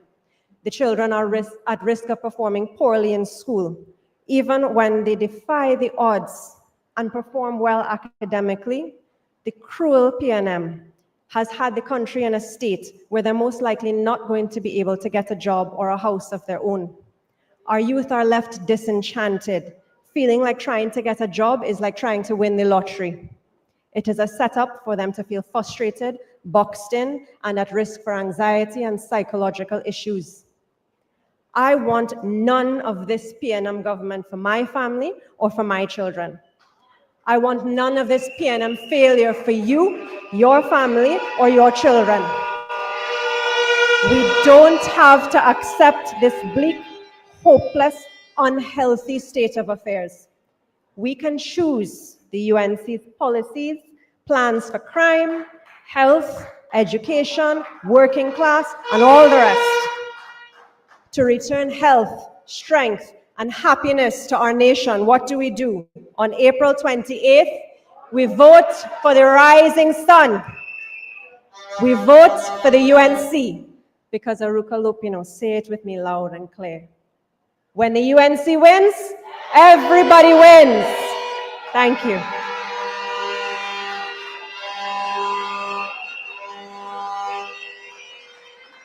So you have heard it. We have a plan for crime, the economy, and to bring back social order in our country. Let us give our colleague, our sister, another round of applause.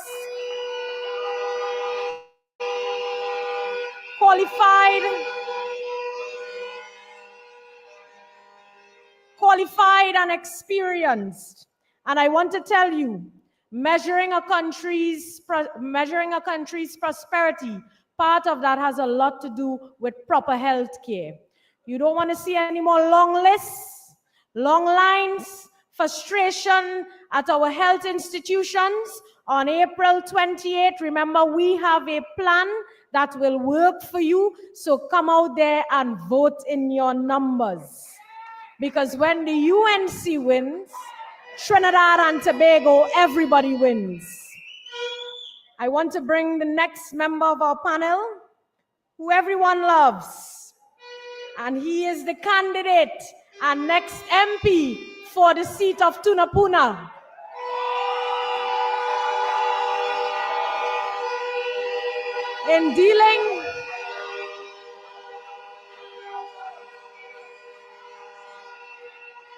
In dealing with social issues, you must deal with the root causes of crime and violence. And our next speaker is a former senior superintendent in the TTPS, who was last assigned to the anti-extortion unit. He was a popular co-host of TTPS Beyond the Tape television program on TV6. He led the fight against drug trafficking gangs in Port of Spain and was featured in a 2014 Vice News documentary on corruption, cocaine, and murder in Trinidad. Let us welcome our next MP for Tunapuna, Roger Alexander.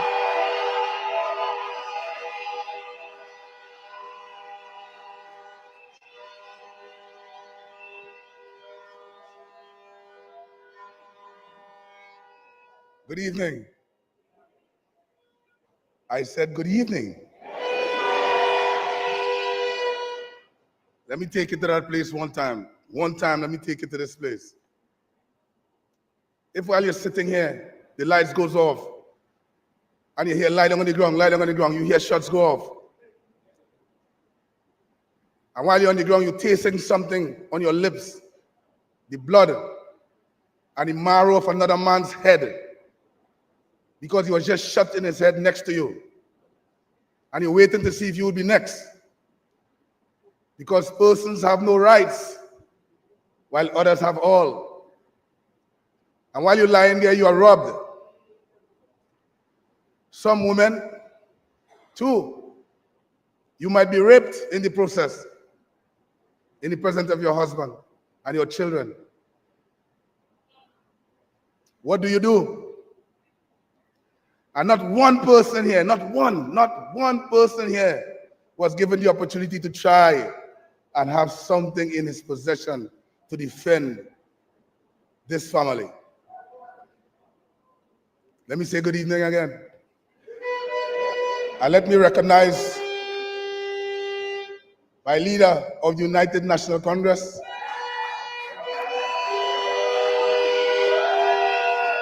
and the next Prime Minister of Trinidad and Tobago, Ms. Kamala Prasad Isesa.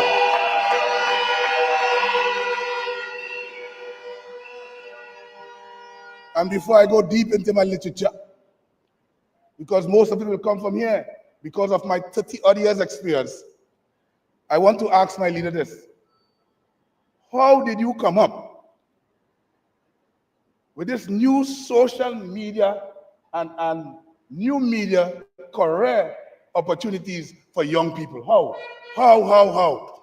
Because when you go home, Tunapuna, when you go home, get one of this and show it to your child who loves the social media and tell him in a positive way, with the right content, educational content, he could seek a career and be paid for it.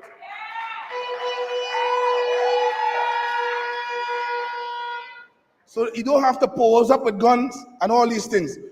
Positive, good message, convincing people, education-wise, develop new strategies, develop new AI systems, develop something in this country that we can sell out to other persons, in the future. That's what we're looking for. So this, to me, is extraordinary, and it must be recognized as something only the United National Congress can give to you.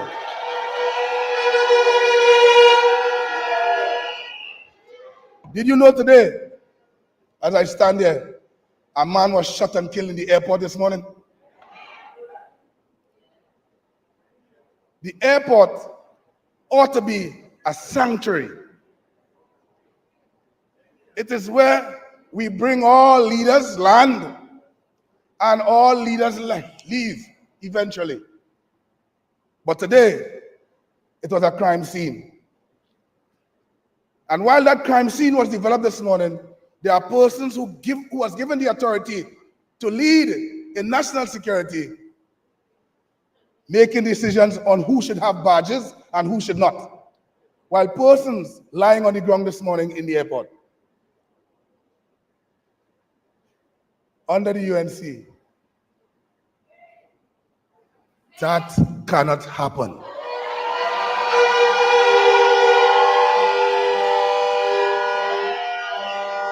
How can you be thinking and not put proper legislation and policies in place to protect your domestic airport? How?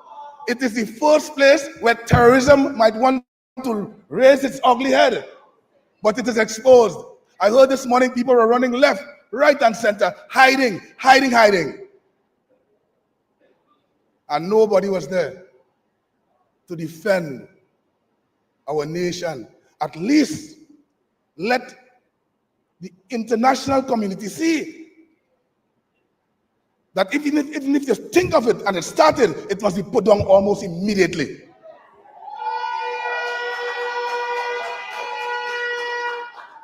But I guess they have a softer side of dealing with things, so we wait. Crime continues to raise its head, completely darkening our eyes, deafening our ears. And yet we sit, and some of us do nothing. We depend on others when sometimes we have the very solution right next door or in our hands.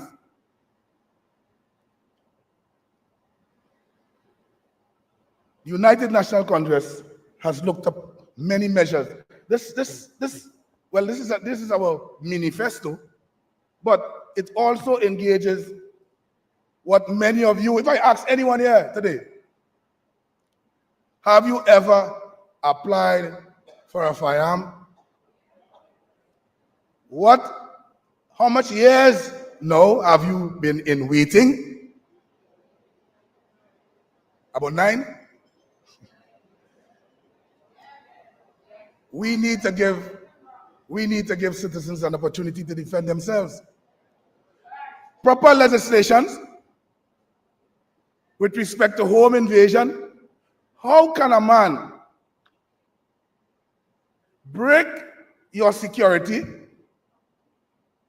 enter your home, and feel he can do you what he wants to? Members of the public, UNC family, and Tunapuna, we must treat with that the very next day that we enter office. Also,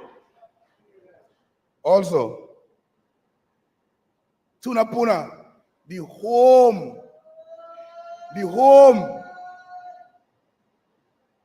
of persons demanding money for nothing. They did not contribute to the opening of your business, but they certainly will contribute to the closing of it. Extortion has rigged its ugly head all over Tunapuna until some persons have become very silent. Under the UNC, you will not see that type of behavior.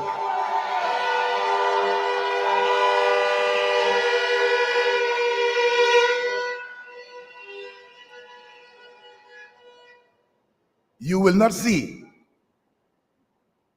persons walking the streets with the AR exposed. You will not see the disappearance of persons. We will not allow the gangs from outside or inside, or those who are attached to some number, dictate the pace of our citizens, our human rights, the protection of our citizens. All this must come to an abrupt end. There are several ways to do it. Some I can't even explain at this time. But what I can tell you is this: with the right laws, policies, and an aggressive attitude towards crime, we can't stop all, but we certainly will decrease crime considerably.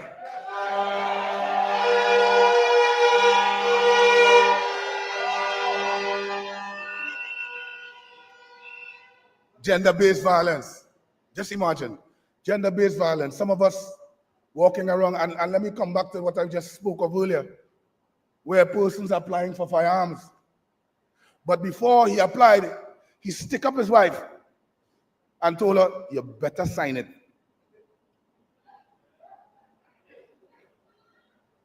She must sign that she is willing to have this firearm in the home. A more stringent but timely and effective system will be put in place to treat all of that. So no time we sit down waiting, and the wife knows she can't say anything, but she's willing to say it because she lives in fear. That too, you will not see any of that. That too will come to an end.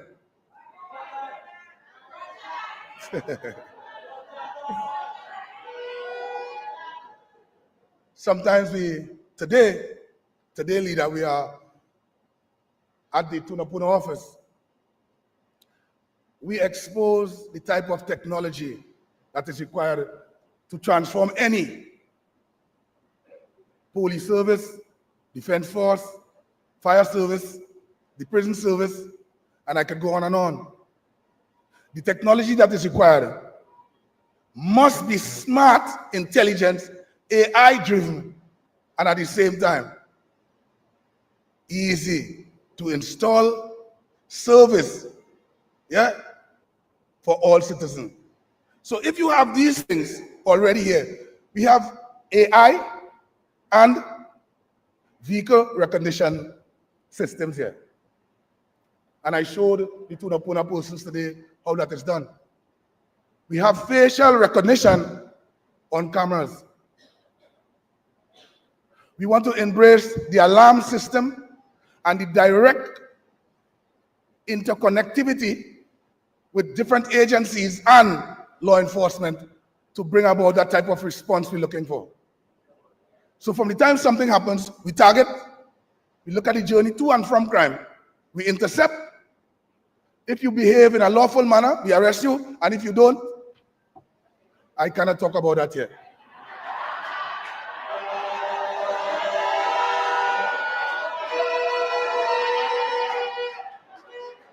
Everything must be done lawful and justified. So even if it is tested, I see my legal friend here, even if it is tested in a court of law, straight up to England, it must be deemed justified in a court of law. The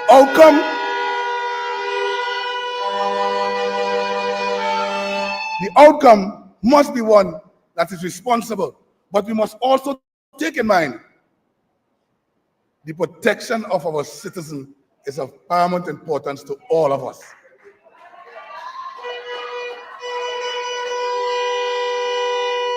My good leader asked me, she said, we're talking about border security if you look at our manifesto.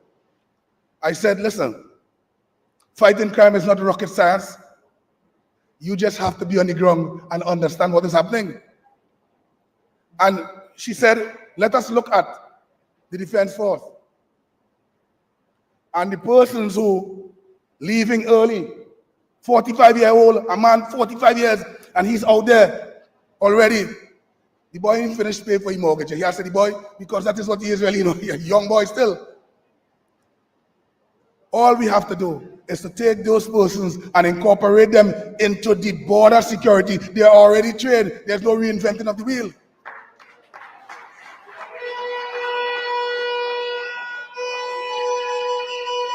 We have special reserve police officers, many of them excellent police officers, but they work for they do the same job, but different conditions in terms of salary and all of that. I told my leader, I said, listen, getting officers to go to the school should not be an issue. Some of them have 9 years service, 6 years service, doing the same job as a police officer, but different terms and conditions. Let us bring them on board. Let us embrace them, send them to train, and then put them among.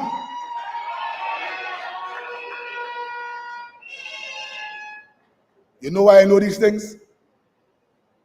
I just left. So all the talk you're hearing all over the place about Alexander shouldn't and Alexander shouldn't, I just left. I could tell you what is required and what is not. What is working and what is not. And let me just finish off by saying this. Too long, and I told my leader, I said, listen, we have to find a way to give police officers, in this case, a small electronic device. Why?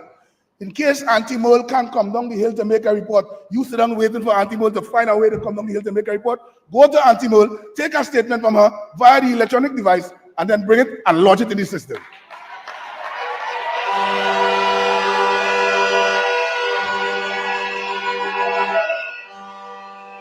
That is not rocket science. And last but not least, we need to talk to persons in the legal fraternity. Too many times we have thresholds for crime, and my legal friend will let you tell us that. We have thresholds for crime. And even when we satisfy those thresholds, there's still an issue in the court. So then some kind of communication have to take place between law enforcement and the courts in order to arrive at a common ground. So at the end of the day, when I present these documents to you and the requested evidence, then the only thing can happen is that you're found guilty, you're found guilty, you're found guilty, and you are sentenced to hang.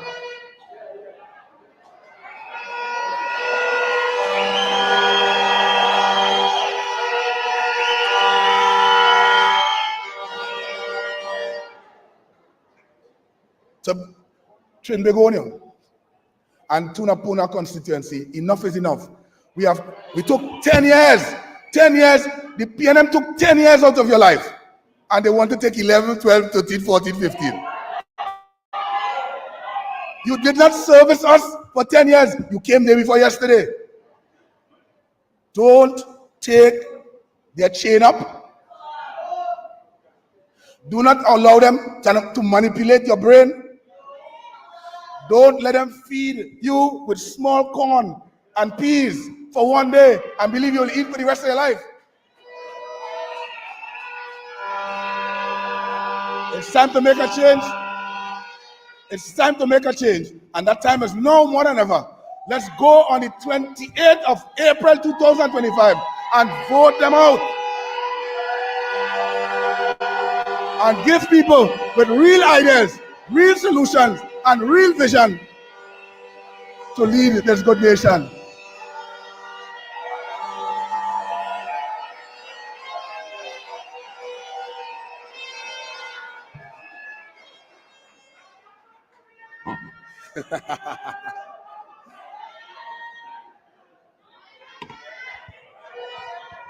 Well done.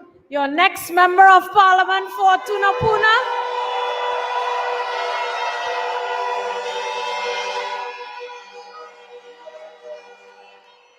They say when you live in it, you understand it. When you experience it, you know what it's like. So he was from the service. The fight towards crime, the fight on crime is real, and we have to do so together. The choice is clear. You have heard it tonight. A competent and a capable team led by the Honorable Kamala Prasad Bisesa, your next Prime Minister of Trinidad and Tobago.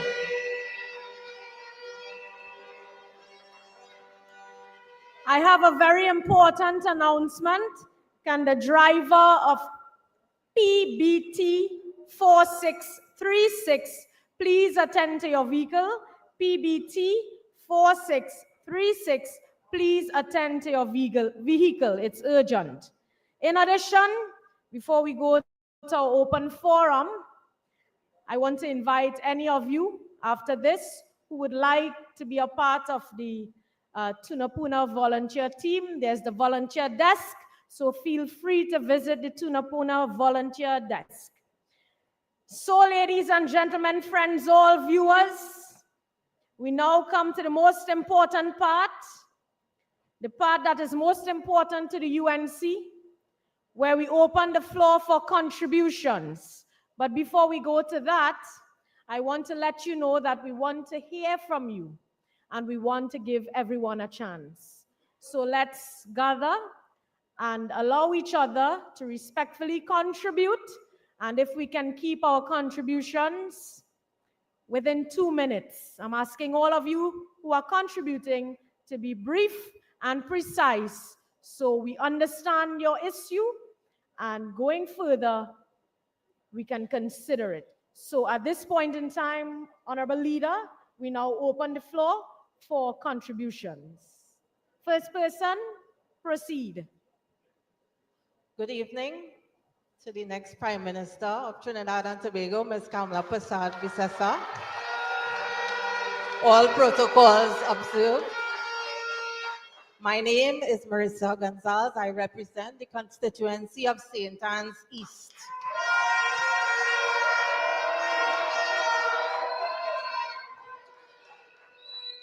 I don't think 2 minutes would be enough, but I'll try to cut it short.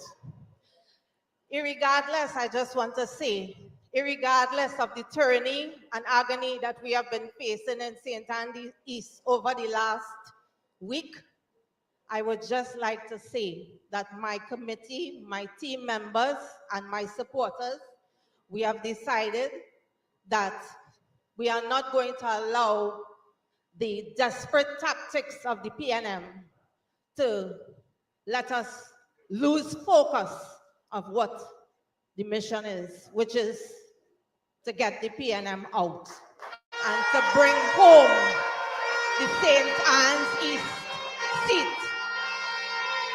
I can assure you we are working hard and assiduous, and we are getting great response from the ground, and that is why they are resorting to desperate tactics.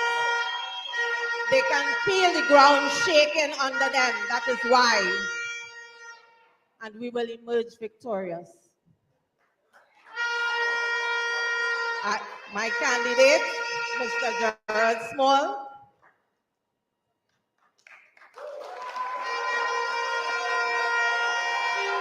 We are standing together with him to bring home this seat. I would just like to add that I am really, this is an emotional topic for me.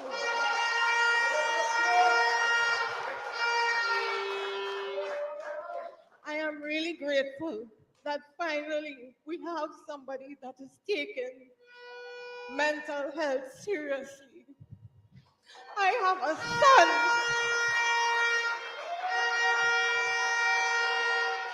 My son is 26 years old today, and he has been battling depression since the age of 14. And I refused to put him in the hands of mental health institutions because I didn't want him to become a basket case. So it's between myself and God I have been fighting to keep my son alive to today. I just want to suggest that mental health first aid training, that offer training programs to equip community members with the skills to recognize and respond to mental health concerns. Because usually when people who have mental health issues have breakdowns, it is not always within confined spaces. It is sometimes very public and people don't know how to deal with it. So I would just like to say I really appreciate that is being taken seriously, finally. Thank you.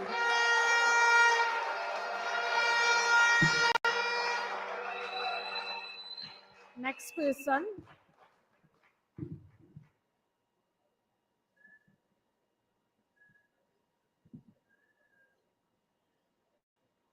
Good night, good night. My name is Kenneth Ali. I am also from the district of the St. Anne's East. All right, and as we say, we have 2 minutes. We want to make it as short as sweet as possible. I like the idea where you said that they give us a cone. I actually want to do a video of how they treat us. They knock the pan. I was going to do that. Knock the pan and all the chickens run in the coop. And then one pan of corn gone inside there. And they have the whole bag of corn to go with it for themselves. That's what we are accustomed to in this country, by the PNM. All right? I have a philosophy that I say anywhere I go, any community I go. When the I is more important than the we in a family, that is a failing family. When the I is more important than the we in a community, that is a failing community. And when the I is more important than we in a nation, well, I could understand that. It's a failing nation. We have been used to this type of, I would say, unfairness. What I want to talk about is the demerit point system, basically. This is a money-grabbing opportunity by this grabbing money dictatorship PNM. I know a friend of mine that lost his maxi through the bank because his license was revoked for stupidness. An officer gave me a ticket. I'll tell you all why. I on Charlotte Street. I come across Queen Street, and he on Henry Street. Christmas Eve, the traffic is immense. A passenger jumped in my vehicle. I said, I'm not working. I'll go in the hospital. He jumped on the vehicle. That officer waited on the next end there while the traffic moving, trip. To reach him, they pulled me aside and gave me a ticket. Like applying for hire at a place not appointed. You have to have common sense in what you're doing. And we need proper consultation with the people on the ground. The taxi drivers of this country, help this country run every day, and they are not respected for it. The police officers come out there and victimize us. And we are contributing heavily to Trinidad and Tobago. And it is time that we are recognized for what we are doing. We take children to schools, back home. So this demerit point system is way off course. Nobody should lose their livelihood for some, but there are some cases that, all right, somebody might overdo it, but I am dealing with the facts. A lot of officers and licensing department, not about licensing department. We have to stop this, and I thank you very much. I know this UNC government have always been a government that has consultation before they make any decision. Right? Yeah. So I am very excited, very excited. When you see me talk, I talk with a lot of passion. I shout sometimes, right? As a result, I tell people, this is not about money. This is about country and children. And it is time we start thinking in terms of this mental pattern. Right. All right, Trinidad and Tobago have been too long led down a road where we are guided to fail. Sure. Thank you very much. Thank you. All right. Heart of love. Next.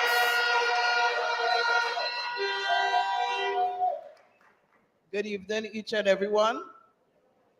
Good evening to the head table, Honorable Kamala Prasad-Possessor, our new leader for Trinidad and Tobago. After the 28th of April this month, you will be our leader.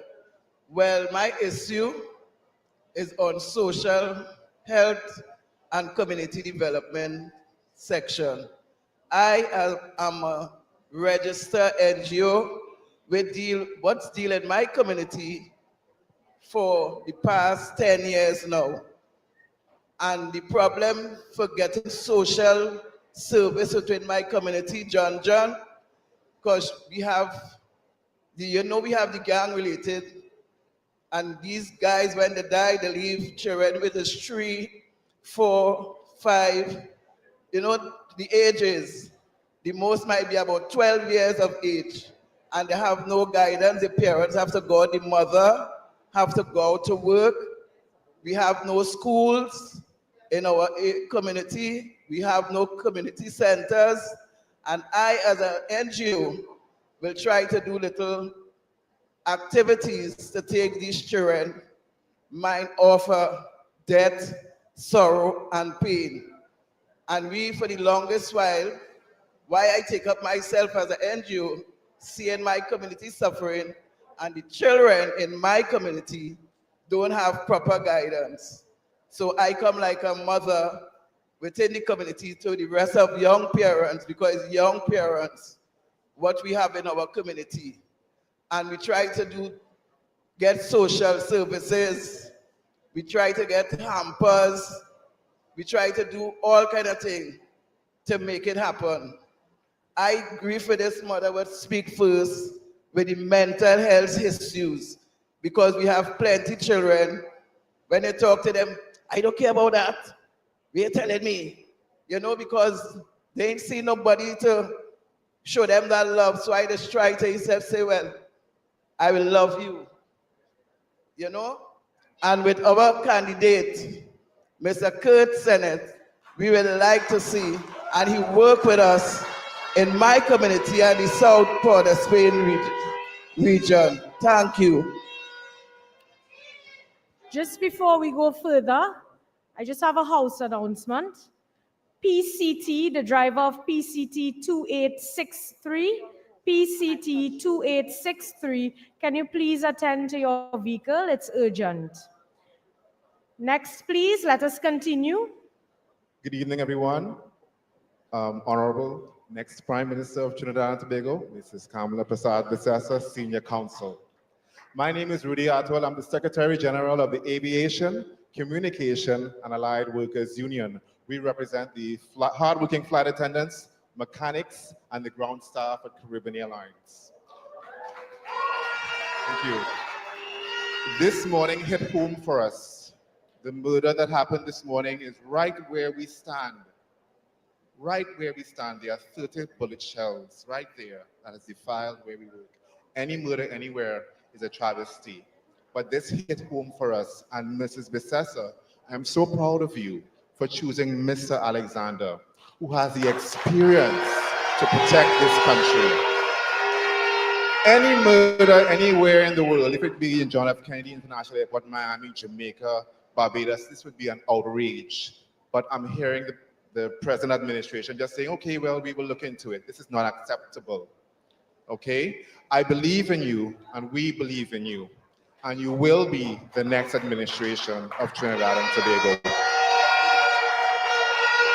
Also quickly, my union has 18 years of outstanding negotiations, and we look forward to meeting and treating with you when you take office. And as the Secretary General of the Aviation and Communication and Allied Workers Union, I fully endorse you, coalition of interest. I thank you. I thank you, Minister Alexander, and best of luck to you. Thank you very much.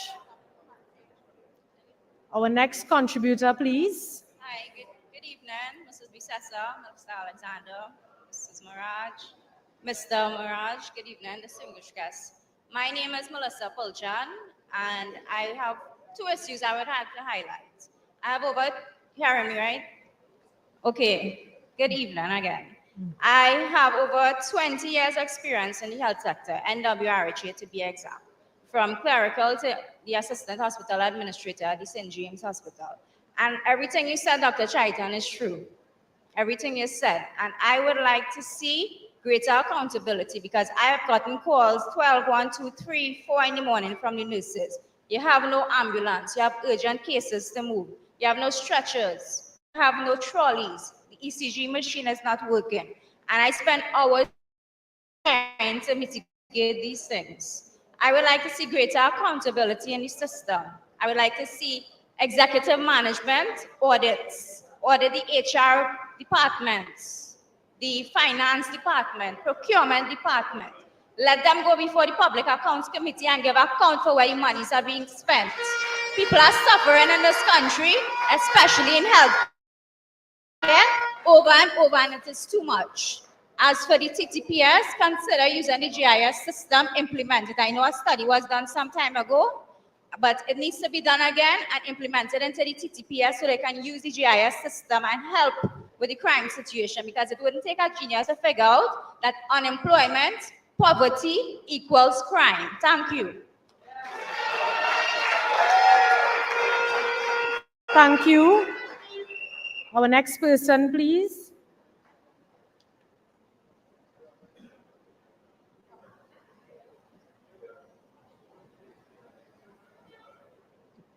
Madam Opposition Leader, members of Parliament, of this panel, ladies and gentlemen, good evening. My name is Nikisha Pierre, the President and co-founder of the Differently Able Movement, and a blind and an amputee woman. Yesterday, we would have headed a protest at the Red House, and we asked you, Ms. Kamla Prasad Bisessa, for your attention, and we thank you for the speedy response. We thank you for your attention tonight. I especially want to thank you for the emphasis you place on the mental health situation in this country. I, for one, being a disabled woman, know and live the reality of mental health being a problem for those in our community. Suicide, lack of friendships, lack of family support, and being able to speak to people and being conscious. So I thank you for what you are willing to do for persons in this country. We raised the issue of the insult of $2,000 called the disability grant. $2,000 cannot suffice a differently able person in Trinidad and Tobago, especially with the high cost of living. So, Ms. Prasad Bisessa, we are asking for a raise of the grant from $2,000 to $3,500, and for easier access for the food card for disabled persons. Trinidad and Tobago signed the UN Charter for the Rights of Disabled Persons in Trinidad and Tobago in June 2015, and up till this date, we have not seen any real priority put towards most of the articles in that charter. So today, we, the members of the Differently Able Movement, we are asking you, kind lady, We have seen the milk grant. We have seen the life fund. We have seen laptops. We are hearing chat of the iPads for the younger kids. We are asking Ms. Kamala Prasad Processor, if your government is to be the next sitting government, will you raise the disability grant for us? Could we expect the food card for persons who are disabled in Trinidad and Tobago? I thank you so much for your kindness. Thank you very much, everyone. Thank you very much. Good night, everyone. Ms. Kamala Prasad Bisasa, Mr. Alexander, and the rest of the panel. I am Monella Sami, and I am also from the Differently Able movement. And I would like to thank you. I'm 35 years old, and I would like to thank you for raising the issue of mental health. I would like to propose, we as the Differently Able movement, we would like to see a hotline specially detailed for persons with disabilities, especially those who come upon disability suddenly. Imagine being 18, becoming a doctor, and suddenly being met with a tragic accident, and then you're blind and disabled.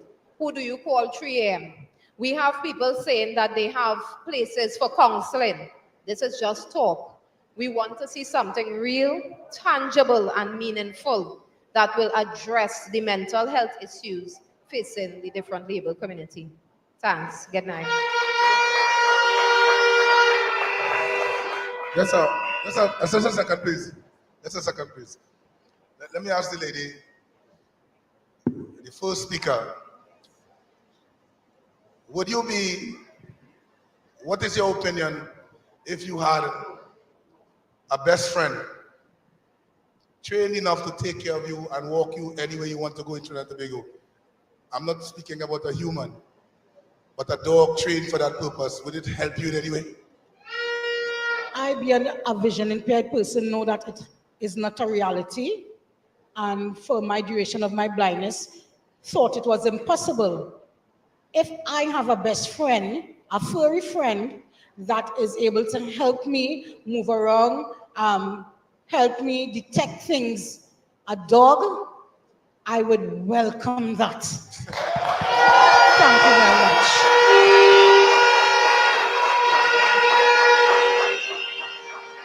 Thank you very much. Thank you very much. And before we move to the next speaker, you heard from the Differently Able movement of Trinidad and Tobago, and you heard her thank the opposition leader for her speedy response. Yesterday, our leader received a message from the Differently Able movement, and immediately after that, she mandated us, Barry and myself, to meet with this group. We met with this group at 12 midday today, and we submitted our report already on our meeting. So do not feel that your issues are falling on deaf ears. We are here to work with you as cohesive as possible. As you can see in our response, the commitment of our honorable leader, next Prime Minister of Trinidad and Tobago. Next person in line, please. We welcome your contribution. Good night, ladies and gentlemen. Honorable Ms. Kamala Prasad, everyone in panel. I came to represent custodians at the private sector. I work at Kufa Hospital from since 2020. We work for COVID, no days off, tirelessly, effortlessly. At 1750 or we don't get paid overtime, we don't get paid double time on holidays, nothing. I would like for when you reach in power, which you're going to be my next Prime Minister, for you to remember us, please. Thank you. Thank you. Thank you. And next person in line, please. One moment. That Kuva Hospital has remained an eyesore. That was meant to help mothers, babies, children, everyone. There was a burns unit in it that we had built to accommodate Point Lisas, the workers at Point Lisas. But this wicked government has kept it closed. They brought you all in a limited way to work. And certainly, we have every intention to fully open that Kuva Children's Hospital.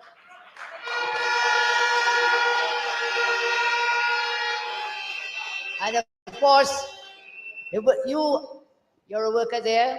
We will take on board the issues that you're raising. But that is a priority one. That has stayed closed for 10 years. People are dying in the health sector. We can't get proper health care. And you have a state-of-the-art hospital still shut down. We will open it. With your help, we will open it. Thank you, Honorable Leader. And now you can proceed. Our next contributor. A pleasant good night. I am Shelley Villafana. I'm representing the Arangwe St. Joseph area. I must say, most of all, I'd like to say a pleasant good night to the Honorable Miss Kamala Prasad Bisesa, and of course, our next Minister for Arangwe St. Joseph, Mr. Devish Maharaj. Keep up the good work, and keep up the good work. And my contribution tonight is about our salary increase and income. Now, over the years, I am working at MTS, and we are facing the hardest challenges right now. From since 2013 to now, we haven't get an increase. We haven't get a back pay, nothing like that. The two back pay we got was under Ms. Kamala Prasad Bisesa. And I would like Ms. Kamala, you know, for you to keep up the good work. You are a people person. You are a caring person. On July the 28th, on April the 28th, sorry people, sorry. On April the 28th, when UNC win, everybody win. Thank you. Dr. Chaitan. Good evening again. 2 points about the previous speaker and our leader.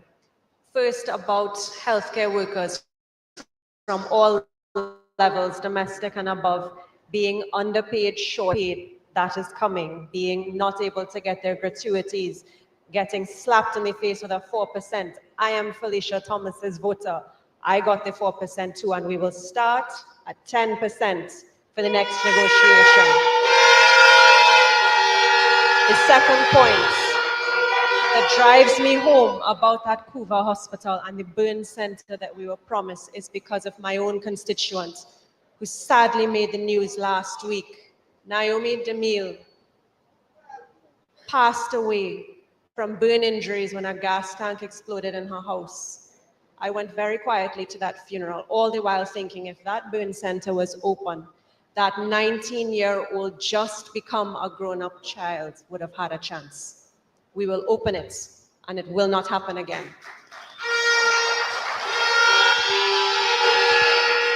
Thank you, Dr. Chaitan.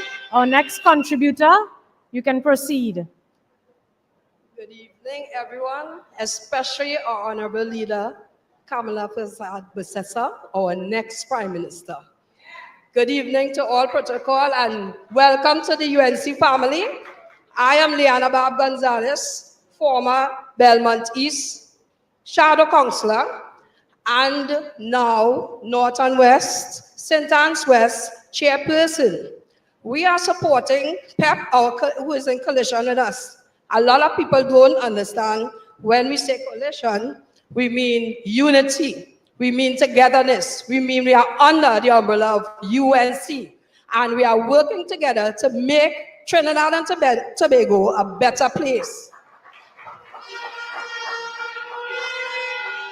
As a former shadow councillor, walking in Belmont to fro all over, everybody complain about water situations, garbage, all these different problems. And yet, I hope on the 28th, you all wake up to realize PNM did nothing for you. So now we have the opportunity to get Mr. Alexander, Philip Alexander, who is representing the North and West St. Anne's West. I walk with him, with our team, and I see so many problems still in effect that the PNM is not doing anything for the communities there. So I hope you all be wise enough to open up your eyes and ears and know now to make a difference on the 28th of April. Vote them out.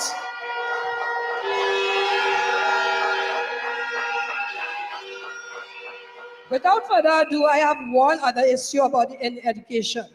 Now we go and we study, we get our degrees. I see no way that we are too old to be teachers, because you all have a certain level or number that we should be at age, that is. And we have the experience, just as Mr. Alexander was talking about, with police being 45 years and they stop their work. Because in doing so, and we are still studying and furthering ourselves, getting master degrees, PhDs, and because we reach the age, we are not able to join the education system. We go into these private schools and they cheat us of our rights. They give us contracts, yes, and we have no NIS, no health surcharge paid there. So, and we are aged. We have a certain age. What would we gain in the end when they feel not to pay us or stop the contract? So this is an issue I would like you to look into. Thank you, everyone. Because when UNC wins, everybody wins. Thank you so much. And we now invite our next person in line to give her contribution. Good evening, everybody. Honorable Prasad Bisessa, Mr. Alexander, Dr. Chaitram, Mr. Maharaj, good evening, everybody. Good evening, Ms. Mohit. My contribution is more of questions than statements. And as a citizen, a resident of El Dorado, and a critical thinker, my questions would be directed via to Dr. Chaitram and Mr. Maharaj. Right, Dr. Chaitram, I would like to know what it is you all have in place for cancer patients. Right, I'm speaking from a personal standpoint, because I had cause, or not me, but my husband had cause to go to a cancer center, which is St. James, right? And I went to register him in October, and they said that they can't register him until December 5th. Yeah, and then they said they're not sure when it is they're gonna be able to take him to start treatment. So I had to pay private oncology care, which is 30,000 TT dollars every 3 weeks. I'm telling you, thank God for insurance, right? And this is unfair because of the volume of people. So what it is you all have in place for that? The volume of people that contracting cancer now, it has no age, right? That's just one contribution. Mr. Maharaj, the other question to you, sir, directed at you. You spoke about recidivism, you hear me? You spoke about recidivism, right?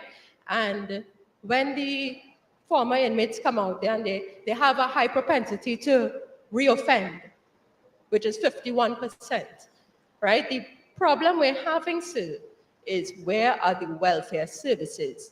Where are the social services to ensure successful reintegration into society and back into families? You can't just let them out onto the streets and say they have no jobs.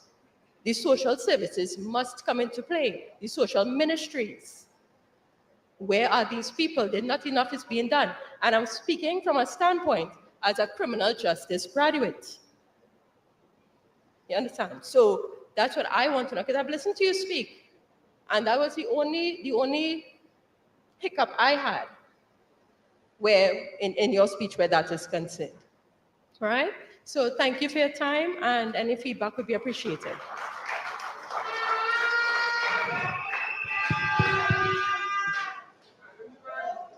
We just have, Good night. so we have some feedback before we go to our next speaker. First, my dear, I'm so sorry that your husband had to go through that experience and you didn't get the support you needed. My entire talk tonight and at least half of the points on our healthcare manifesto will make sure no one ever goes through what your husband went through. From dealing with shortening the wait time and the appointment times in hospitals by either hiring more staff or rehabilitating or making the entire process electronic. The treatment time for non-communicable diseases will be shortened. Cancer is one of those. The treatment time to surgery will be shortened. the availability of medications on CDAP, because even chemotherapy agents and medications for cancer can be put on CDAP, and more modern medicines, not the 10 and 15 and 20-year-old ones that we have on it now, can be added to help your husband.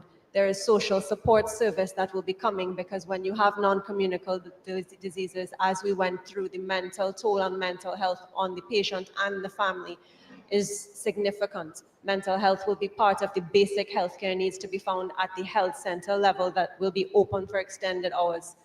So more than half of this manifesto combined will make sure no one has the experience your husband has.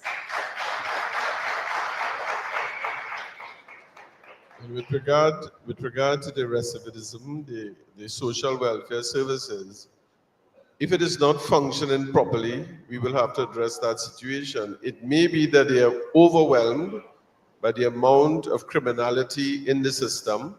We are not too sure, but certainly that will be investigated. In addition to the government services, our policies to engage more and more NGOs to participate and to have business communities being engaged in that venture of rehabilitation to ensure that is lessened.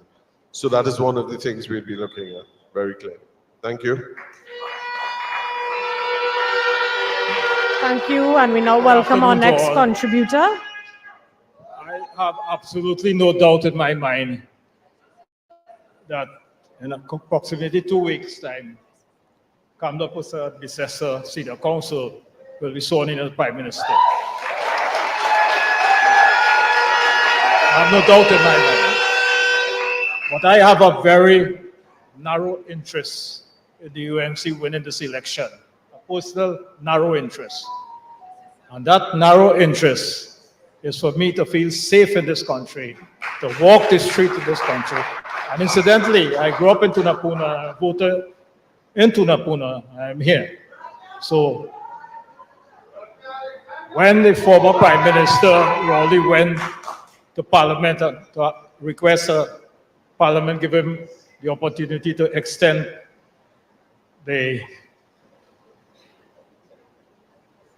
law in relation to allowing a state of emergency, he openly admitted it. It is recorded in the Hansard that he spent billions and billions of dollars in national security, and they were unable to suppress the crime in the country.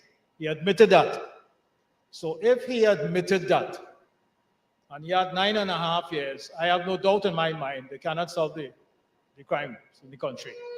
They do not have the wherewithal.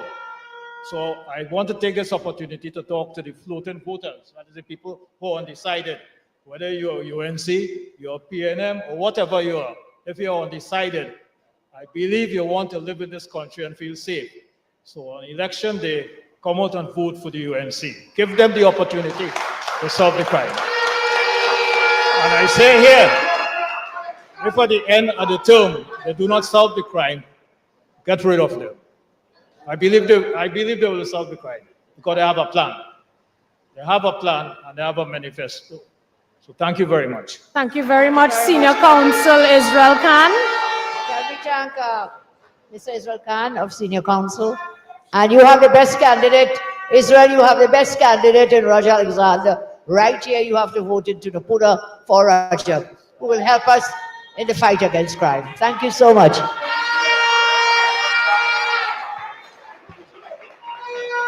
Thank you, Honorable Leader. And our next contributor, please. I am Roger Samuel. Roger is a Roger. Honorable future Prime Minister, and to the rest of the table. There is an aspect of criminality that has been overlooked, Mr. Alexander, that based on my interaction with a lot of young people, based upon what I do, there is a lot of extortion happening in the school system. Criminal entities are extorting our children in school.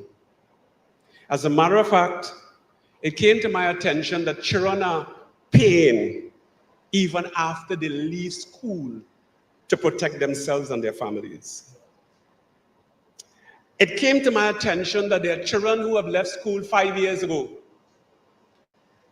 and are stealing to pay for their lives. They are afraid to discuss it with anyone, to share it with anyone.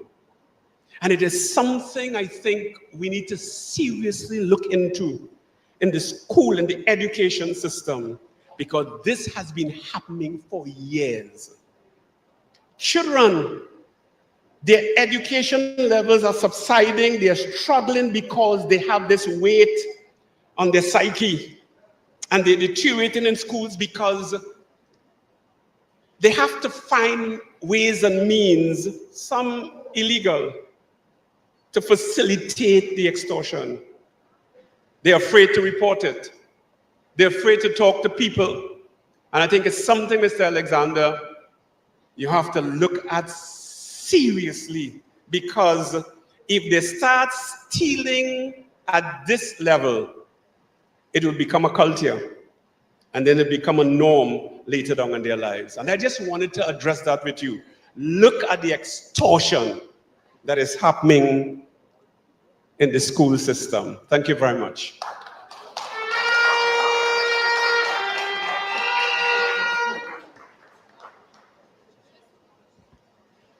Thank you, sir. And we now have our final contributor for this evening. A very pleasant good evening. You all heard about the name Sachin Tendulkar already? How they call him in India? The god of cricket. You heard the name Kamala Prasad Visesa? She is the god of politics in Trinidad and Tobago.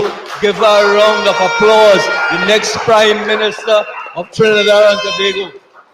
I have one simple issue. We're talking about mental health. Doctor, I know about all what is happening in Sangli Grande Hospital. I have personal information about the people who were senior people responsible for a shift, and now they have been demoted because they stood up for what is the right thing. Same thing, no resources, people suffering. I could give you the details on that. I will provide you whistleblower for all of that. I'm not calling a name. One more thing. When I was in a master's program in the United States, the professor told us, the students, about her daughter, a straight A student, and that student became suicidal. And I want to share this with you, what she explained. You know, sometimes, if you're bright like that in Trinidad, they could say you're ready for sentence, right? This is not a case of sentence. This is a case for understanding medicine. And I want you to look into that. Like the people we're saying that are mentally sick and so on, you know what is happening? We are not treating them right. Sometimes you have a biological disorder and you're giving them the wrong medication, and that is what is causing them to be sick. So I want you to look into that and educate the people in terms of how they're supposed to treat their patients. Thank you very much. Thank you very much. Honorable Leader. We thank all the persons who came forward to share their concerns and their issues. Give them a round of applause, please. Thank you for sharing. And the love is there. Brenda, share the love with her. You know, when we raise these issues, as I said, it's so sad, but so many persons experience some of the matters we've spoken about. And I give you the assurance that we do the best that we can. When you put us there on the 28th, we do the best that we can to deal with the issues that have been raised. And I think we have neglected too many people in our country. We have not paid enough attention to all these issues that people experience, Roger and Dr. Chaitan. You want to speak again? Does she wish to speak? Yes? Go ahead. Go ahead. Good night, everyone. My name is Helen Winnick. My candidate is Natalie Chaitan Muhammad. Good night, everyone. Something just happened about half an hour ago. Her children that just came and took No, not three child. children. No. One of the child father came back with 3 officers and take him up tonight. I got legal custody of him on the 3rd of January this year. And they said I will get locked up if I don't hand over the child. The child has been molested and all these things. Allegation he's been making against the father, and it's been a cover-up. And a lot of racket going on. And I remember I should go. I need help. And Brenda, can you, we are not hearing properly. Can you tell us what you said, please? She said tonight her child father came with 3 officers and took the child away, a 10-year-old. You need a lawyer. I think we have good lawyers in the audience. Prakash Ramada is there. Israel Khan is here. And there may be some other lawyers. Can you speak with one of them before? Prax will talk to you, please. Talk with Mr. Ramada before you leave, please, okay? Okay.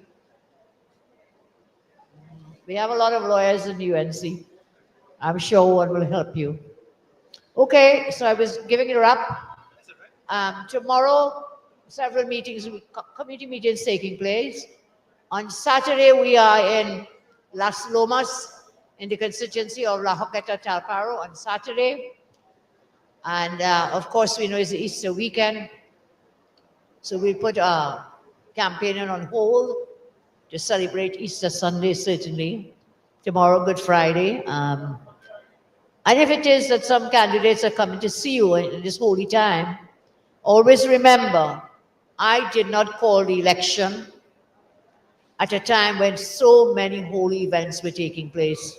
So you had Eid, you had Hanuman Jayanti, you have the whole Lent season, the whole Ramadan season, and then now you're going into Easter. We didn't do it, but we have to come to talk with you. We have to share with you what our vision is, what our mission is, what our plans are. And therefore, we will continue as best as we can, but I've asked my candidates to go quietly, especially on Easter Sunday. Tomorrow, we don't have any national meetings, and on Sunday, we have no national meetings. So Saturday, Las Lomas, then on Tuesday, we are in the constituency of St. Joseph. Can you tell us where it's at? Yes, all are invited. Around St. Joseph, we are having at the First Capital Park. That's the park just below the medical facility, Medical Associates, and it starts at 7. Promises to be a grand affair. Powerful lineup of speakers, headed by our political leader, Mrs. Kamala Prasad Bisasa, and we are going to be rocking around St. Joseph. See and be there. Thank you very much. And then on Thursday, we are back south, Maruga Tableland. And on Saturday, that's the election, the Saturday before elections, all roads lead to Aranguez Savannah. All roads lead on Saturday, 26th, to Aranguez. And don't forget, election day is April. The lady who told us, July, please everybody listen, April 28th, Monday, April 28th. And I've asked you stay home. Stay home and go and vote. And when you're finished voting, go and bring out everybody you know, all the persons around you, friends and family and neighbors. Let's get every single vote out on April 28th. Thank you all for all the love you've shown us in this campaign. Some persons who are working with us in the campaign, they said this is a campaign they're enjoying a lot. And when it ends, they'll be very sad. Because then we can't see, we will be sad too, because we wouldn't be able to see you on a regular basis. But I promise you, we'll make the time to report to you, update you as we go into governance of our great country. Thank you, God bless, and thank to our brilliant panelists here tonight. When UNC wins, everybody wins. God bless and thank you. We know how it sounds. Another speech, another promise. It's too good to be true. You're right to feel that way, because for too long, we've been told to expect less, to accept less. But this time, it's different. The UNC is ready to invest in you, in education that excites, industries that inspire, and opportunity that lifts us all. It's not a dream, it's a plan. On April 28th, vote UNC, because when UNC wins, everybody wins.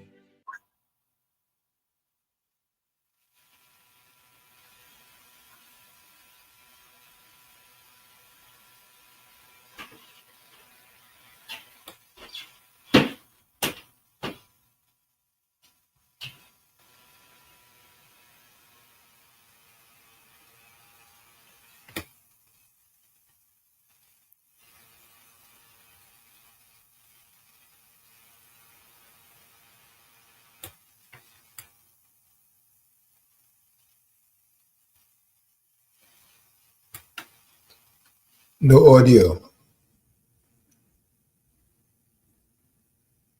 Yeah, No. all on a sudden, that thing just muted itself. Oh, I muted it.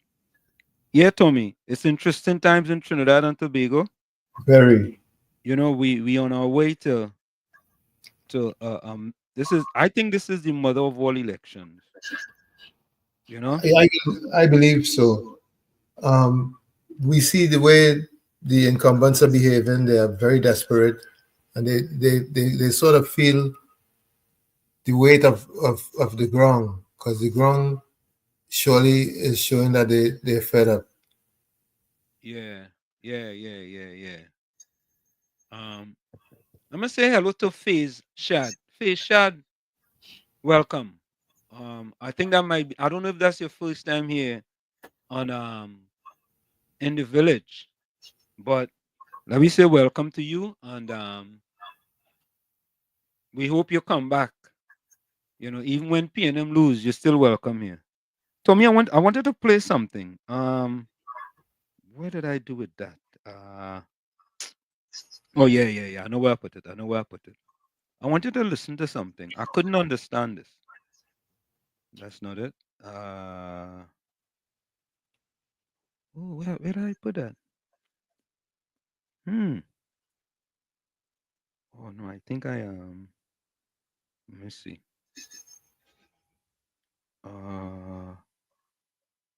Let me see. Yeah, I wanted to play something. Let me see. What did I do with that? It's not there. Okay, let me see if this is it here. Hold on, yeah. No, that's not it. Then what did I do with that? Is this it? No. No, that's not it either. Oh,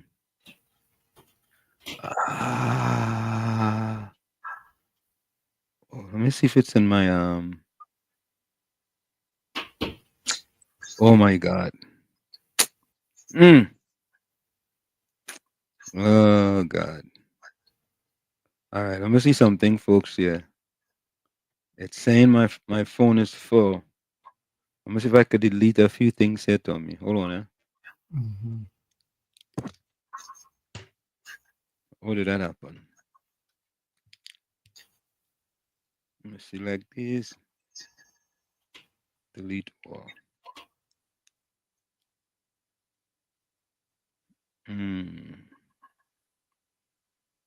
12.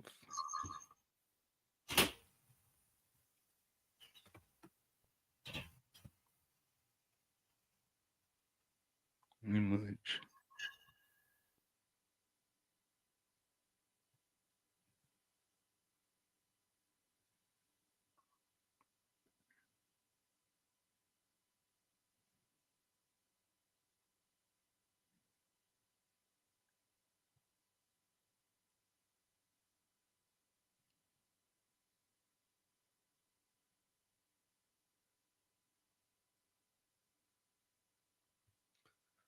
Okay, Tommy, I'm looking for an audio here, but my WhatsApp thing saying it's full. All right, let me try here now.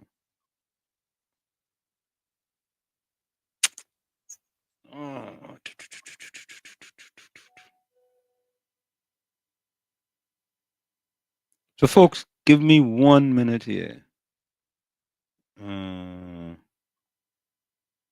I'm gonna delete some of these things here. Select tool, delete. So tell me what happened is that my I get so much messages that my Your storage overwhelmed. yeah, it's overwhelming. I have a lot. You have to spend the time from time to time doing maintenance.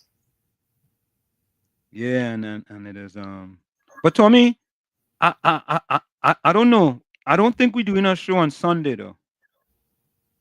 Yes, Easter Sunday.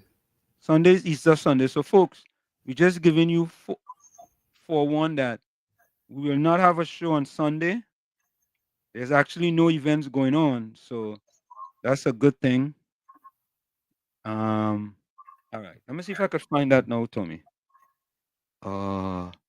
It's a recording that I had. Let me see.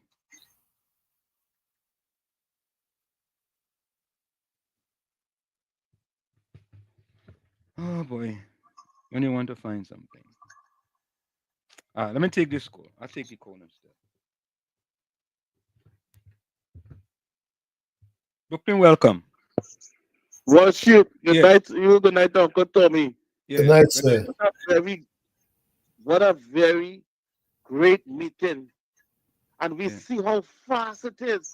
A woman going through some problems with her child and her child father. Immediately, when Kamala Prasad Bisasa heard it, she said, we have a lot of lawyers and we are here to help. No matter who you is, you could be poised. This is what we're talking about. Action. She showed it tonight again. When you see it had anything to do with children, this woman just take this thing serious. You understand? And we saw it. And Uncle Tommy, I'm giving you my Sunday. And if you don't have on a yellow jersey, I am going to find that studio in New Jersey. And I'm going to bring you a nice bright yellow jersey. Mark, when UNC win, everybody win, Uncle Tommy. You hear what I'm saying? So if I'm giving you my 20th, which is Sunday show, if I see something yellow, a flag, some sign, you could put it hiding in the background, something. Let me see something yellow, because yellow is the code. You hear, Uncle Tommy? We're not playing that. And I hope Rock saw whoever is listening. Yellow is the code. I go. Yeah. Brooklyn, I think you mean rock with the axe, so. Slim, you're gonna have to provide me a yellow shirt because I have no yellow shirts. I gotta remind you. Yeah, I'm gonna have to face the store and go buy some. Yeah, because actually this leader and you. I'm trying to see what Tommy. I'm trying to see what I don't know what I did with that. Maybe I deleted it.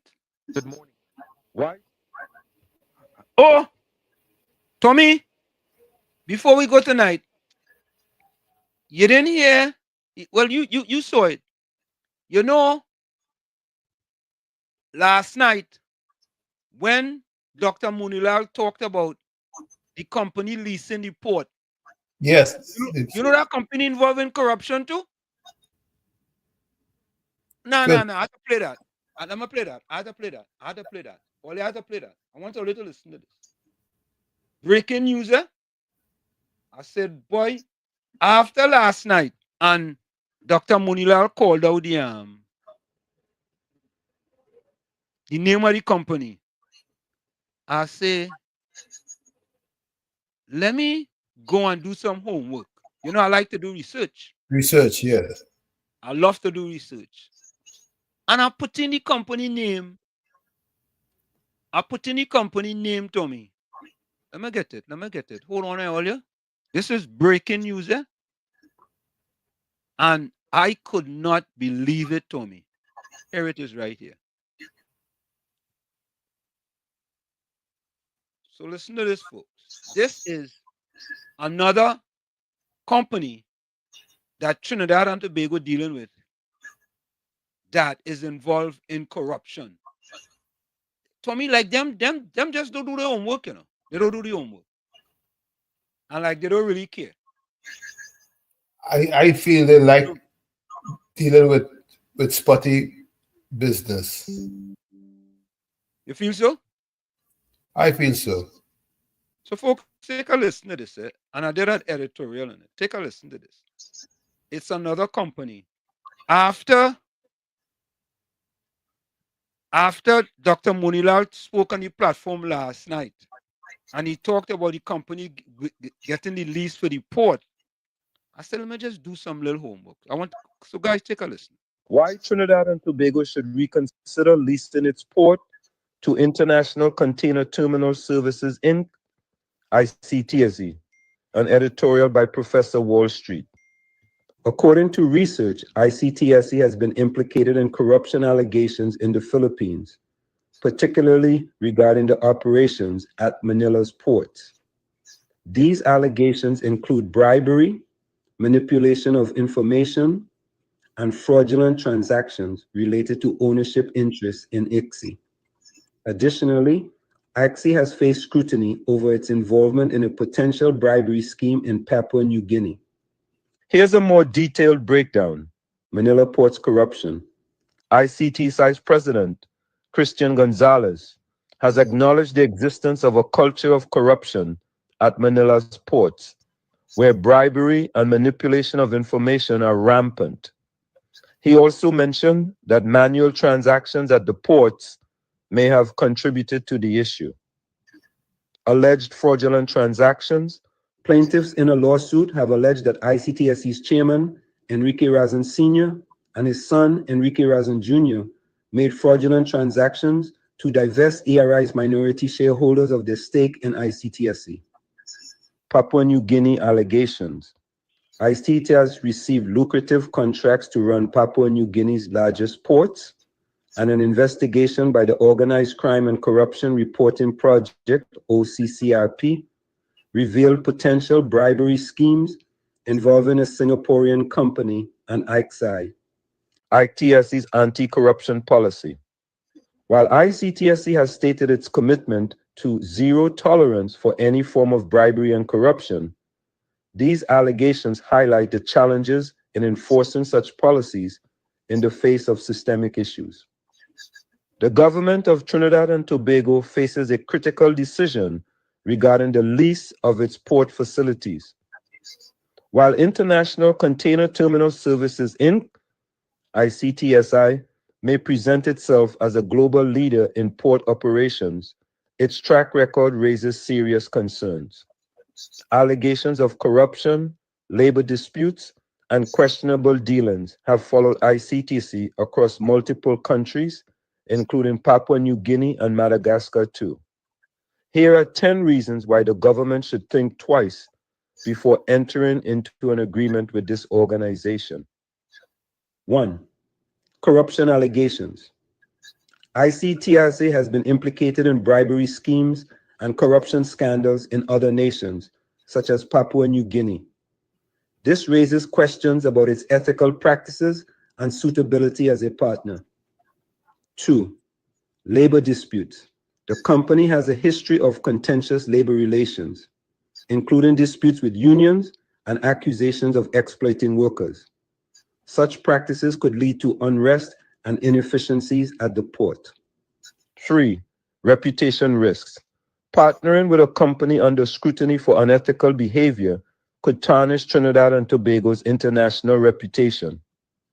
4. Economic risks. Corruption and mismanagement could lead to financial losses for the country, undermining the economic benefits of the lease. 5. Lack of transparency. ICTSC has been criticized for its lack of transparency in operations and governance. This could complicate oversight and accountability. 6. Human rights concerns. The company has been accused of working with regimes under investigation for crimes against humanity. This raises ethical questions about its partnerships. 7. Community impact. ICTSI's operations have reportedly led to community disruptions in other regions. This could affect local stakeholders in Trinidad and Tobago. 8. Legal challenges. The company's involvement in legal disputes and sanctions could create complications for the government. 9. Alternative options. There are other reputable port operators with cleaner records that could be considered for the lease. 10. Long-term consequences. A partnership with ICTSE could have lasting negative impacts on the country's economy, governance, and social fabric. In conclusion, the government must prioritize transparency, ethical practices, and the long-term interests of its citizens. Leasing the port to ICTSE could jeopardize these values. Instead, Trinidad and Tobago should seek partners who align with its commitment to integrity and sustainable development. The government of Trinidad and Tobago must stop its dealings with corrupted companies.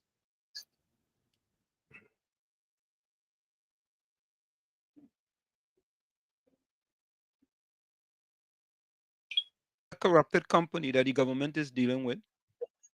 Yes. And Gordon Joseph trying to come on sidetrack and talk about the airport. Anybody talk about the airport? When was the airport, like 50 years ago?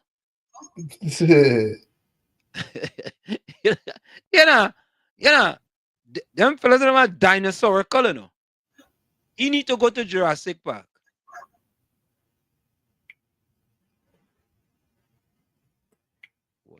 Lan Kimo, if these allegations are supported by evidence, they will find TNT's fertile ground to conduct its operation. Trinbagonians have long accused its fellow Trinbagonians of similar conduct. Same difference. I don't know what Lan Kimo talking about now. I don't know.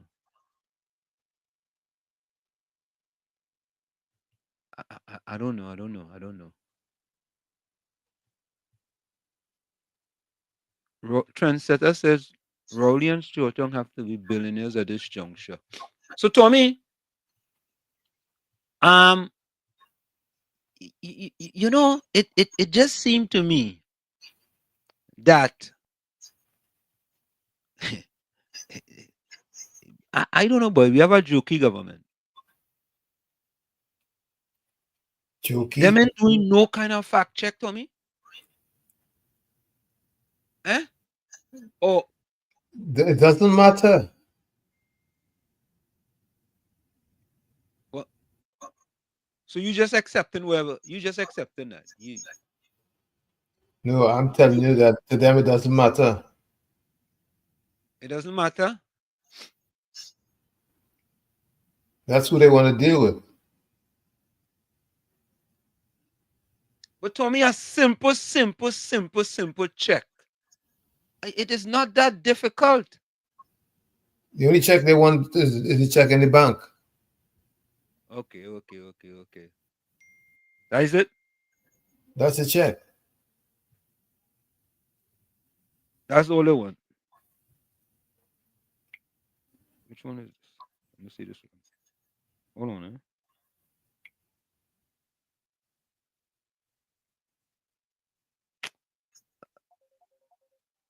Let me take this call. Caller, financial guru, welcome. Yes, good night, Professor Wall Street. Good night, Uncle Tommy. Good night, everyone. Good night. I just wanted to mention, because I'm listening to both parties, and I was listening to Mr. Young, and we're coming down to the crucial days. And I wanted to point out something, because I think Mr. Young was in the PNM had several party events in several. They're spreading out because they realized they had to cover the bases. But I think Mr. Young was in Digo Martin. And Professor Wall Street, the PNM is promising everything. In Tobago, they're talking about all of a sudden after almost 40-something years, Tobago now, they say for first-time owners, I hear the representatives for the East, Ms. Webster Roy is saying they're going to have expedited handling for tongue and country. Almost 40 years plus, that has never happened. I hear Mr. Young talking about he going on a housing binge. Now, I just want to point out a couple things. Mr. Young is continuing to say on the stump speech that Mrs. Bisesa Prasad's government, if they come into power, would devalue the dollar, or the dollar would depreciate, and how he's pointing out to something that the UNC is talking about, this managed float and a dirty float. And it seems that Stuart Young, who is a lawyer, doesn't know about economics. He does. Talking about a managed float and a dirty float. He Now, does. a managed float is the only difference with what Mrs. Bisesa is saying, Professor Wall Street and Uncle Tommy and everyone, is that currently we have a managed float, and a float is basically you had a fixed exchange rate, which we had in the 80s. It was 240 to 1. You guys would not have known that. And then when we had issues with the oil dollar, we had to come into sort of like a managed float. And the only difference is that the dirty float is what is going on right now. Because Conmenberg, for the last 10 years, as the Minister of Finance, has been intervening and telling Alvin Hill here to intervene to keep that exchange rate under $7. All the UNC is saying is that instead of having the government intervening all the time and telling the chairman of the central bank, is that the band may expand a little bit, but it's the same one and the same thing. One more thing I want to point out. Mr. Young, who would have been young during the 80s, when George Chambers had to go, when we were 240 to 1, we went to 360 to 1. We had a two-tier system. Now, Mr. Young is saying that the UNC, if they come into power with all the promises they're going through, the exchange rate will go at 15 TT to 1 US. That's madness. That's not going to happen. Because if back in 1983, 84, when we started to go through from this fixed exchange rate, and then we went to 360, then we went to 440, and then we went to the managed float. We had no money when we went to the IMF in 1985, 86. We had no money when Robinson and Selby Wilson and Winston Duke ran. We had no currency. Now we have 5.1 billion. Now we have the Heritage and Stabilization Fund. So what Mr. Young is purporting, folks, Professor Watson and Uncle Tommy and everyone, is nonsense. We have $143 billion in debt. 5.5 billion of that is in US currency, and our exchange, our foreign reserves is 5.1 billion. I will leave with this. The UNC is saying they're going to expand and diversify the economy. They're going to cut down all the nonsense that has been going on, all the money that has been spending willy-nilly. And we need to diversify the economy away from the Owandos and the Incas and all of them. And Mr. Young has to wake up and realize that time is coming short. And on the 20th of April, we have to vote yellow. It's yellow or red. And the only situation, or the only way we have to move forward, is voting with Mrs. Bisesa Prasad and the coalition of the interest. Have a good night. Thank you. Thank you. We ain't going 15 to 1. There's no difference between a dirty float and a managed float. It's just a little nuance. Thank you. Have a good night, Professor Yeah. Walsh and Uncle Tommy. All right, thank you. As you say that, Tommy, I Yes. actually did an editorial and I forgot I did it. I don't know if I heard it. Did I play it yet? No, but I played it. Or so folks. You sent it to me, so I played it when you sent it to me, and I. Oh, okay. So folks, Play it. Let's edify let's edify the population, because here's my editorial on Stuart Young misrepresenting Mrs. Kamala Prasad Bisesa. total misrepresentation. Yeah, take Fear over facts. Take a listen. PM. Stuart Young misrepresents Kamala Prasad Bisesa's economic proposal. An editorial by Professor Wall Street. Prime Minister Stuart Young's recent attempt to characterize opposition leader Kamala Prasad Bisesa's economic proposal as a call for a dangerous devaluation of the Trinidad and Tobago dollar is not only inaccurate, it is a glaring example of fear-mongering meant to mislead the population in the heat of an election campaign. At the heart of the controversy is Prasad Bisesa's statement regarding the elimination of the current dirty managed float and a shift toward market forces within a crawling band. For anyone with even a basic understanding of exchange rate mechanisms, this is not a reckless call to devalue the currency. It is an acknowledgement of the need for greater transparency, stability, and modernity in how we manage our foreign exchange system. Here's why Prime Minister Young's interpretation falls flat and raises serious concerns about either his understanding of economic policy or his intentions to use misinformation as a political tool. Here are 10 reasons why Stuart Young's statement is misleading. 1. A dirty float is not a fixed rate. A dirty float refers to a currency system that is supposedly free-floating but is secretly manipulated by central banks. Prasad Bisesa is calling for a more transparent, rules-based system, not chaos. 2. A crawling band is not a devaluation. A crawling band involves allowing the exchange rate to move within a predefined range over time, helping to avoid sharp devaluations. It is used to prevent currency shocks, not create them. 3. Market forces do not equal immediate devaluation. Allowing market forces to play a role does not automatically mean the TT dollar will plummet. It depends on how the system is structured and managed. 4. Current system has transparency issues. The existing dirty float has led to uncertainty in foreign exchange access.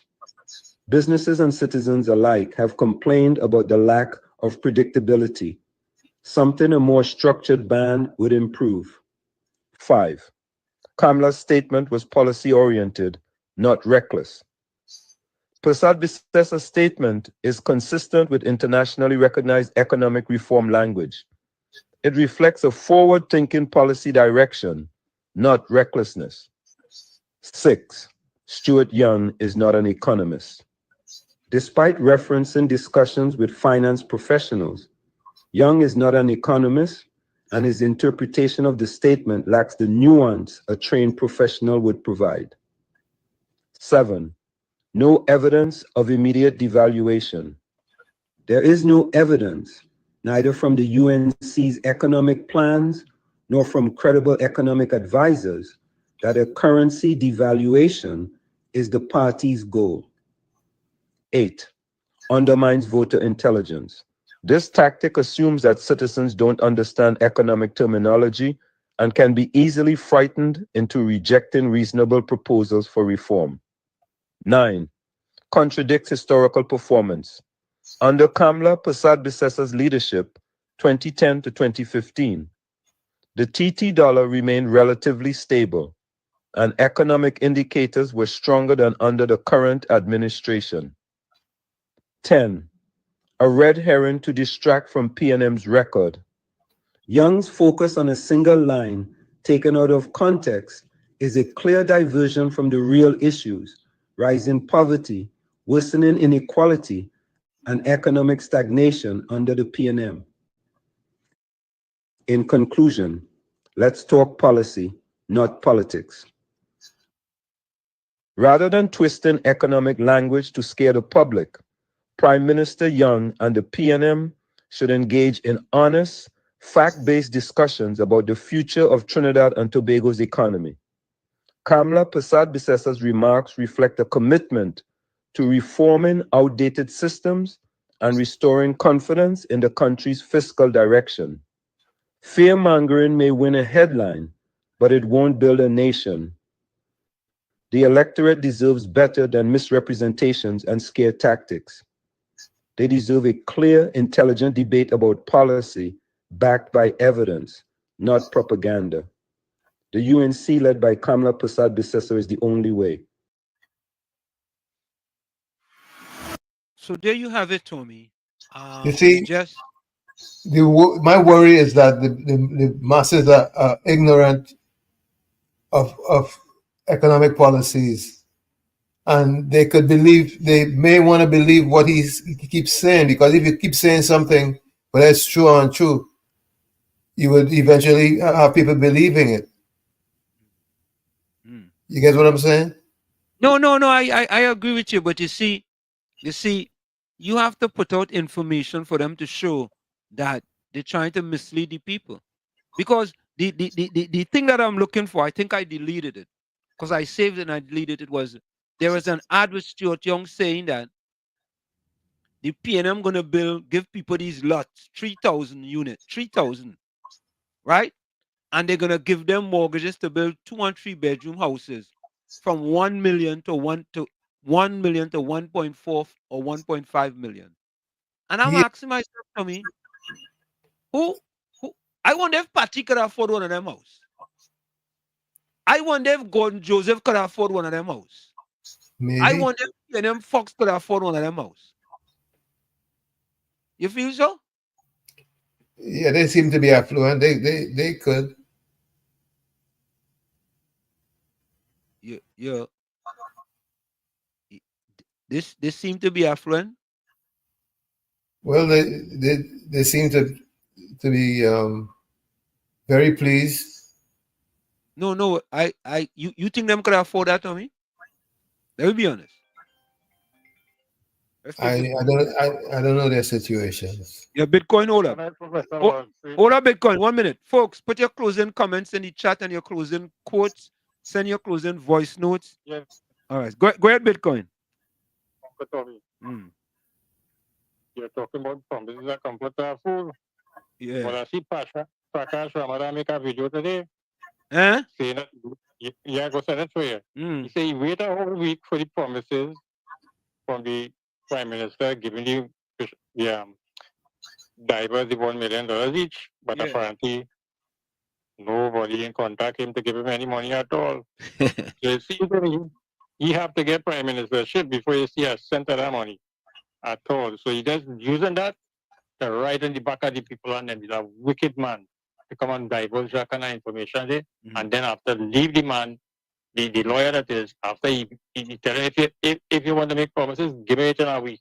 And persona non grata, he busy. He outside and he outside, he had time at all with nobody. That is one of the ways that Stuart Young using people in this country. And you will believe anything that comes out of this man mouth he say he going to do? Yeah. All them MP promises he's saying about building houses and all Yeah, this other thing. 3,000. Yeah, they're saying out 3,000.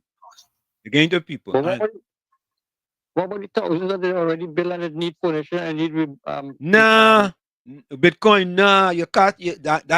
Them, you don't get no benefits from that. You have to make it feel like if you're giving the personal people something.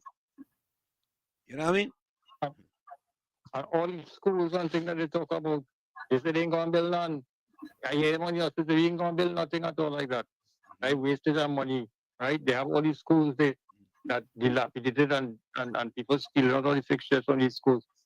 Yep. Probably in the hundreds of millions of dollars going down and them things. And all these schools just needed was just touch up here and there, and they would have been occupied by now, I guess. Good to go. 10 years they're talking about it now. Correct. Good to go. They be good to go.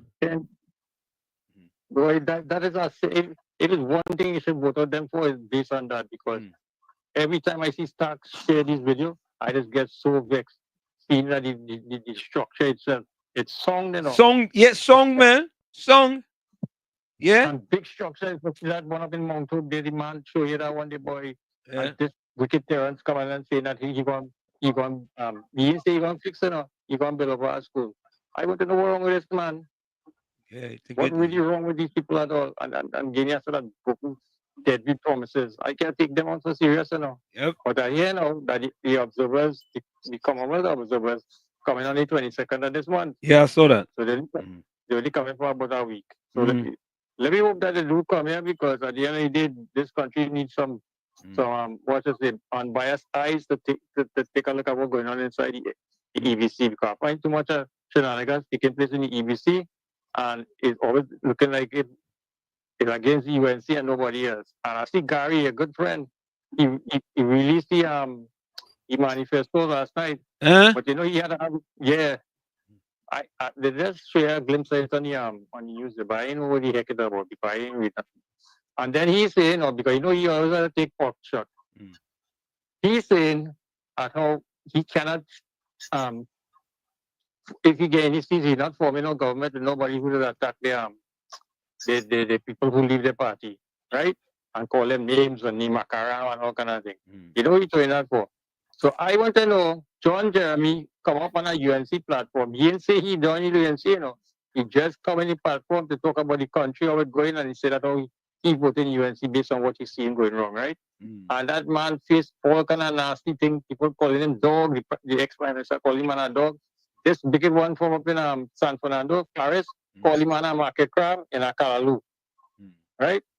So they in Bad Mountain, and he acknowledged, he in with the UNC, the man that's come on the platform to talk about what you see going on in the country, and they calling the man the worst on him. But see, Gary and all them fellas, they booked for them, they lost all the deposits. He and all of them, what is the Makela party? They go get a share when they see E28 come. Yeah, book. Yeah, man, we're going for the break. We're going for the break. He just told them, go on. Yeah, Have a man. good day. Bless. I see, what Leon's opening, a building low-income earners get priority at Edinburgh Towers. People on them. Folks, we're going to take that break. We'll be right back. Don't forget, put your closing comments in the chat and your closing quotes and send your closing voice notes. We'll be right back. You're listening to WZYE 95.9 FM. You are listening to WZYE 95.9 FM, the most influential name in Caribbean radio in the tri-state area. Broadcasting from East Orange, New Jersey, the most influential name in Caribbean radio, WZYE 95.9 FM. We're back with you. It's In the Village with Uncle Tommy and Professor Wall Street on WZYE 95.9 FM. Come to you every Monday, Tuesday, and Thursday from 7 to 10 p.m. That's Monday, Tuesday, and Thursday from 7 to 10 p.m. Don't forget, folks, we have no show on Sunday. Easter Sunday. So for all those who celebrating Easter Sunday. So Tommy, P&M Fox said, don't put me in your BS. In 1999, I had a mortgage for 1.4 million. All right? So that's what he said. And then Gordon Joseph says, Wall Street, my wife and I paid in full for our lovely big house. Not in anything again long time ago. Okay. Yes, Yopi.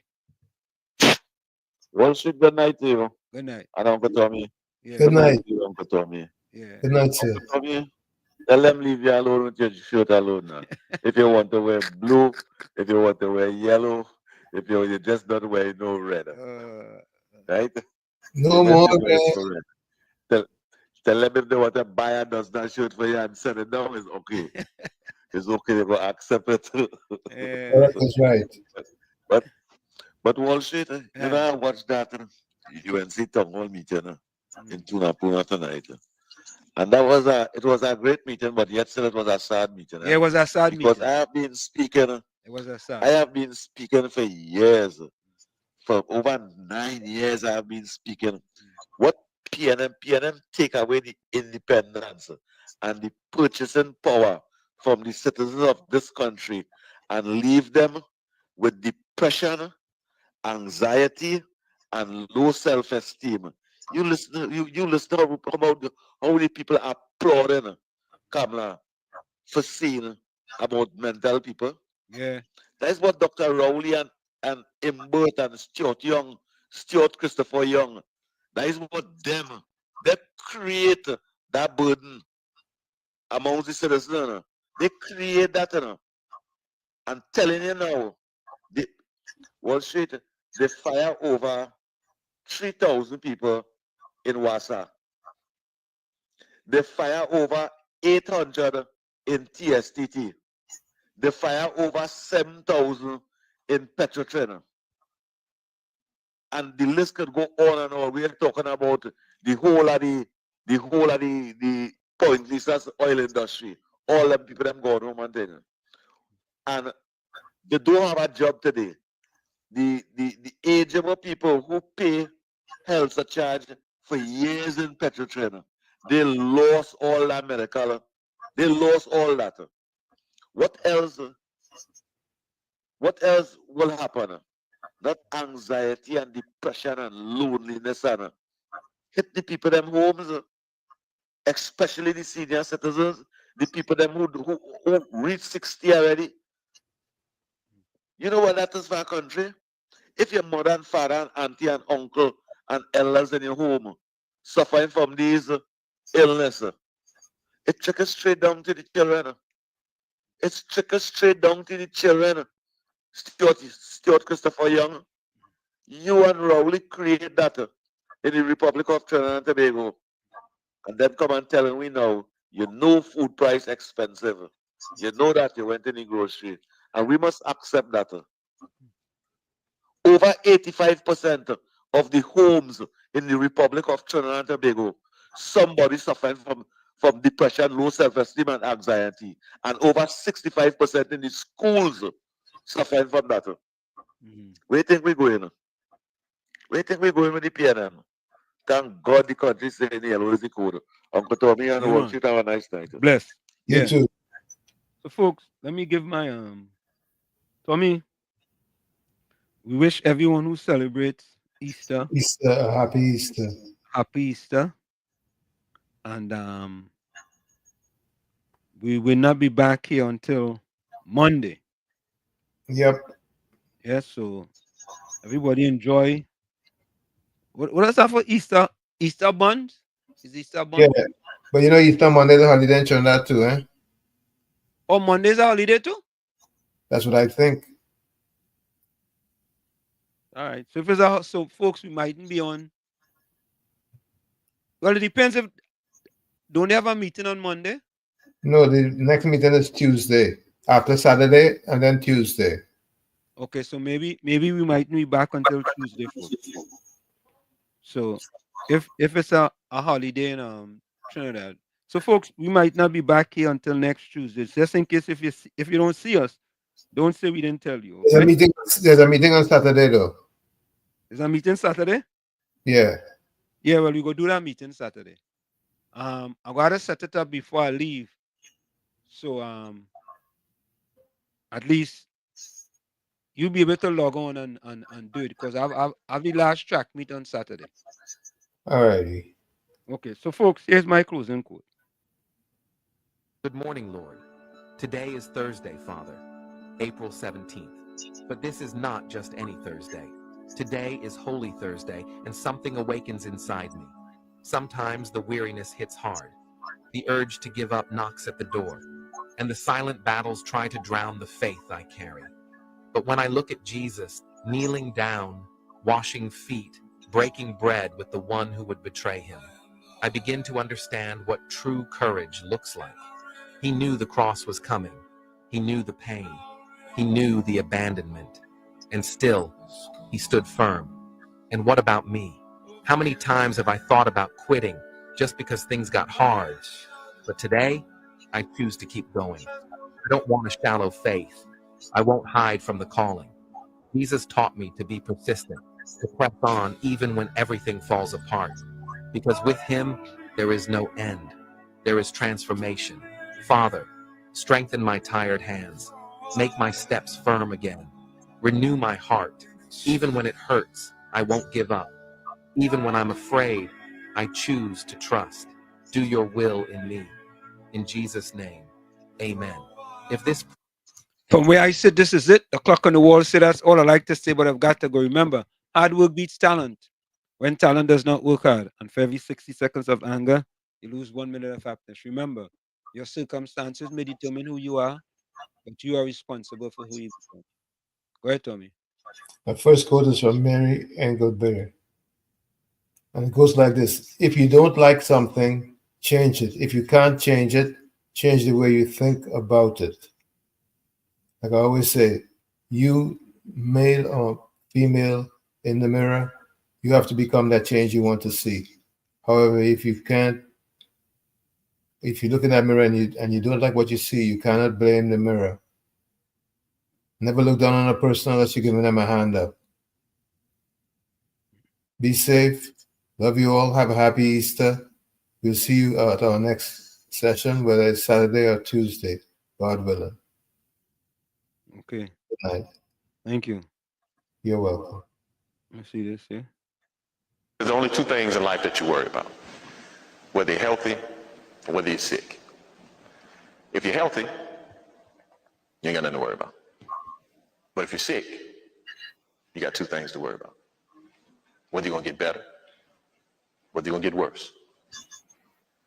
You get better, you ain't got nothing to worry about. But if you get worse, you got two things to worry about.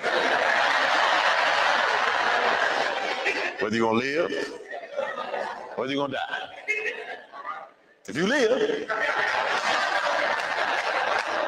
you ain't got nothing to worry about.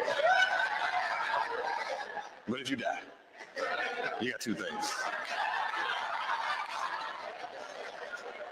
Whether you're going to heaven, whether you're going to hell.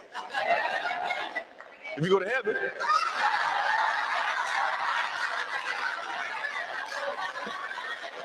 you ain't got nothing to worry about. But if you go to hell, you got two things. Original or extra crispy? Tommy, that was actually from Robert Nesbitt. You kidding? Yeah. That was a good one. That was a good one. That was a good one, Robert. I play that one. I'm gonna play this one now. Good evening for those who may have joined in late and didn't see my opening greetings.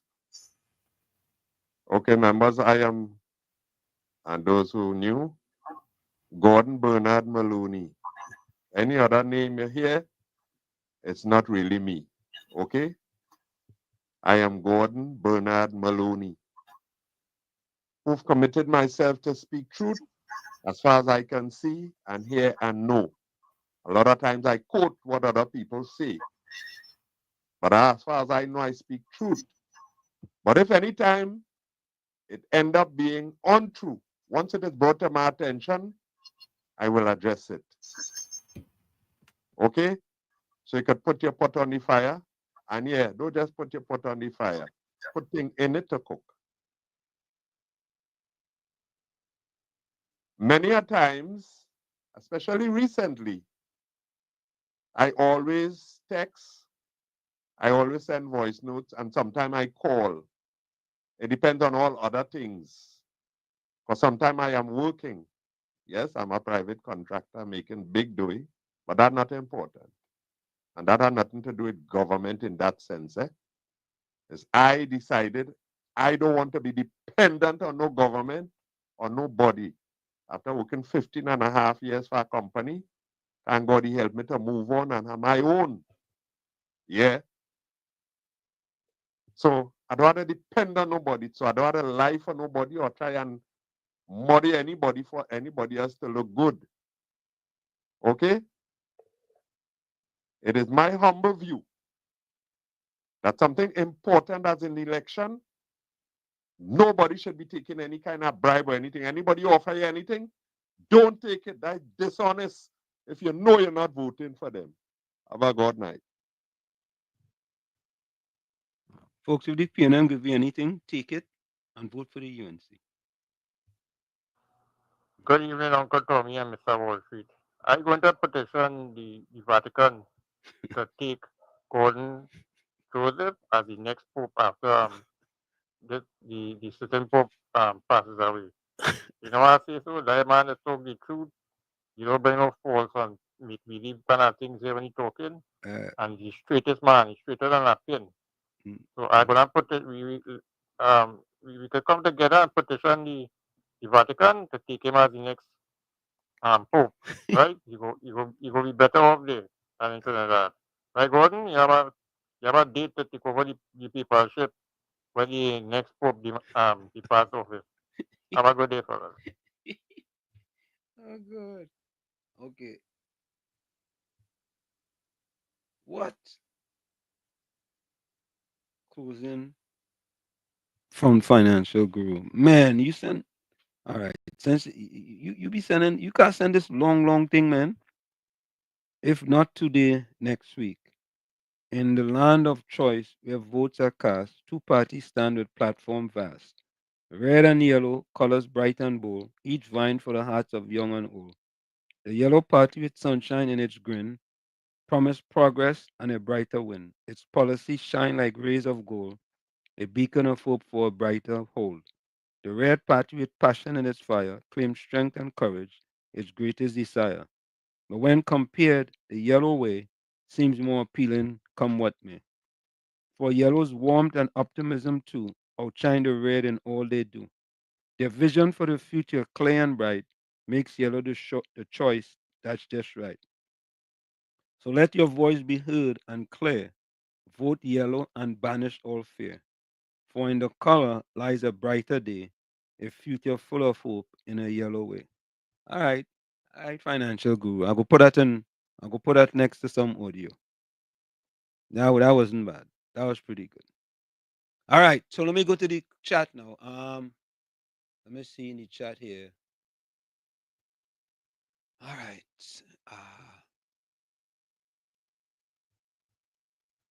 All right. I'm Gordon Joseph. Mr. Intellectual, I want to know how much government contracts you have gotten. Yes, you're asking a question. All right. So answer that for before we go now.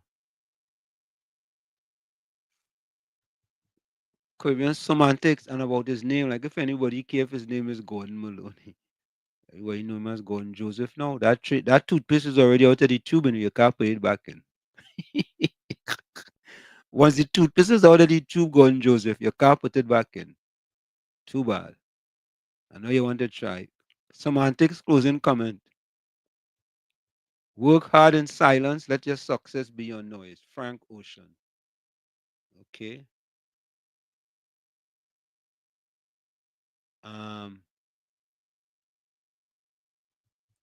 Lan Kimo says, Happy Easter to all. Take time to think about the reason God died on the cross.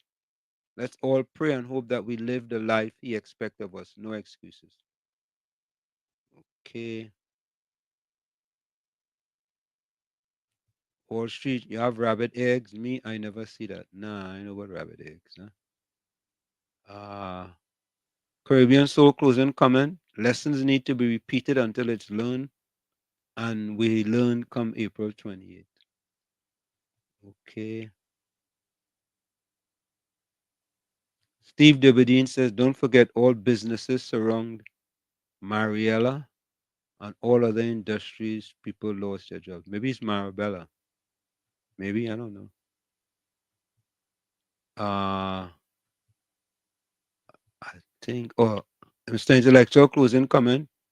The government, right? Wean yourself off the government. Trinidad and Tobago do not deserve nothing. You vote for that. Okay. All right. I think that's it, folks. So, folks, don't forget, we are not going to be here Sunday and Monday, I think. We are not going to be here Sunday and Monday. Yeah? Mr. Intellectual, none. Never got a government contract in my life. I don't think I even tried. And you supporting PNM? You should be ashamed of yourself. Ashamed of yourself. The man set you up.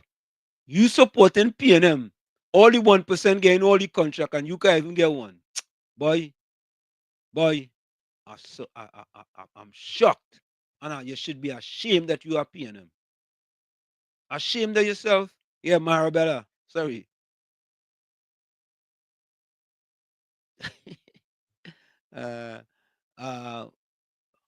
Caribbean Soul say, God, since you have Maloney in your last name, yeah, why don't fight for them people in Maloney? Yeah, Caribbean Soul.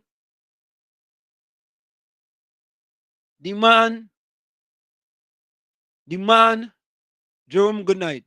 The man is a PNM, and he proud to say he didn't get no contract from the PNM, Tommy. But let me go, folks. Happy Easter, right? And Gordon Joseph should be ashamed of himself. You're going into Easter shameful. You supporting our party all. And you can't even get one contract. Oh, good. Boy, anyway, folks, we are out of here. We'll see you on Tuesday. We out of here. See you. Bye-bye. Listen closely. Stuart Young is bolted to Venezuela's Maduro. If you take God out of your thoughts to vote for Young, you better brace for U.S. sanctions, say goodbye to U.S. visas, say goodbye to U.S. dollars for business, medicine, traveling, online shopping. Put yourself and your loved ones first. It's time to rise up Trinidad and Tobago. Enough is enough. When UNC wins, everybody wins. Vote. Everybody say. Everybody say come live. Come on. Every vote for UNC. Peace and prosperity. We can secure we family right here in TNT. Say everybody know. This is the whole show. Who will ask all the tax and give the children laptops? Says who we voted? Yes, we voted for Kamala. Every UNC family. Where's the flag? Where's the flag? Sing it out. Who? Yes, we voted for Kamala. Say Kamala. Everybody say Kamala. Again, hey, Kamala. We're waiting, the leader's coming. The next Prime Minister of Trinidad and Tobago, Kamala.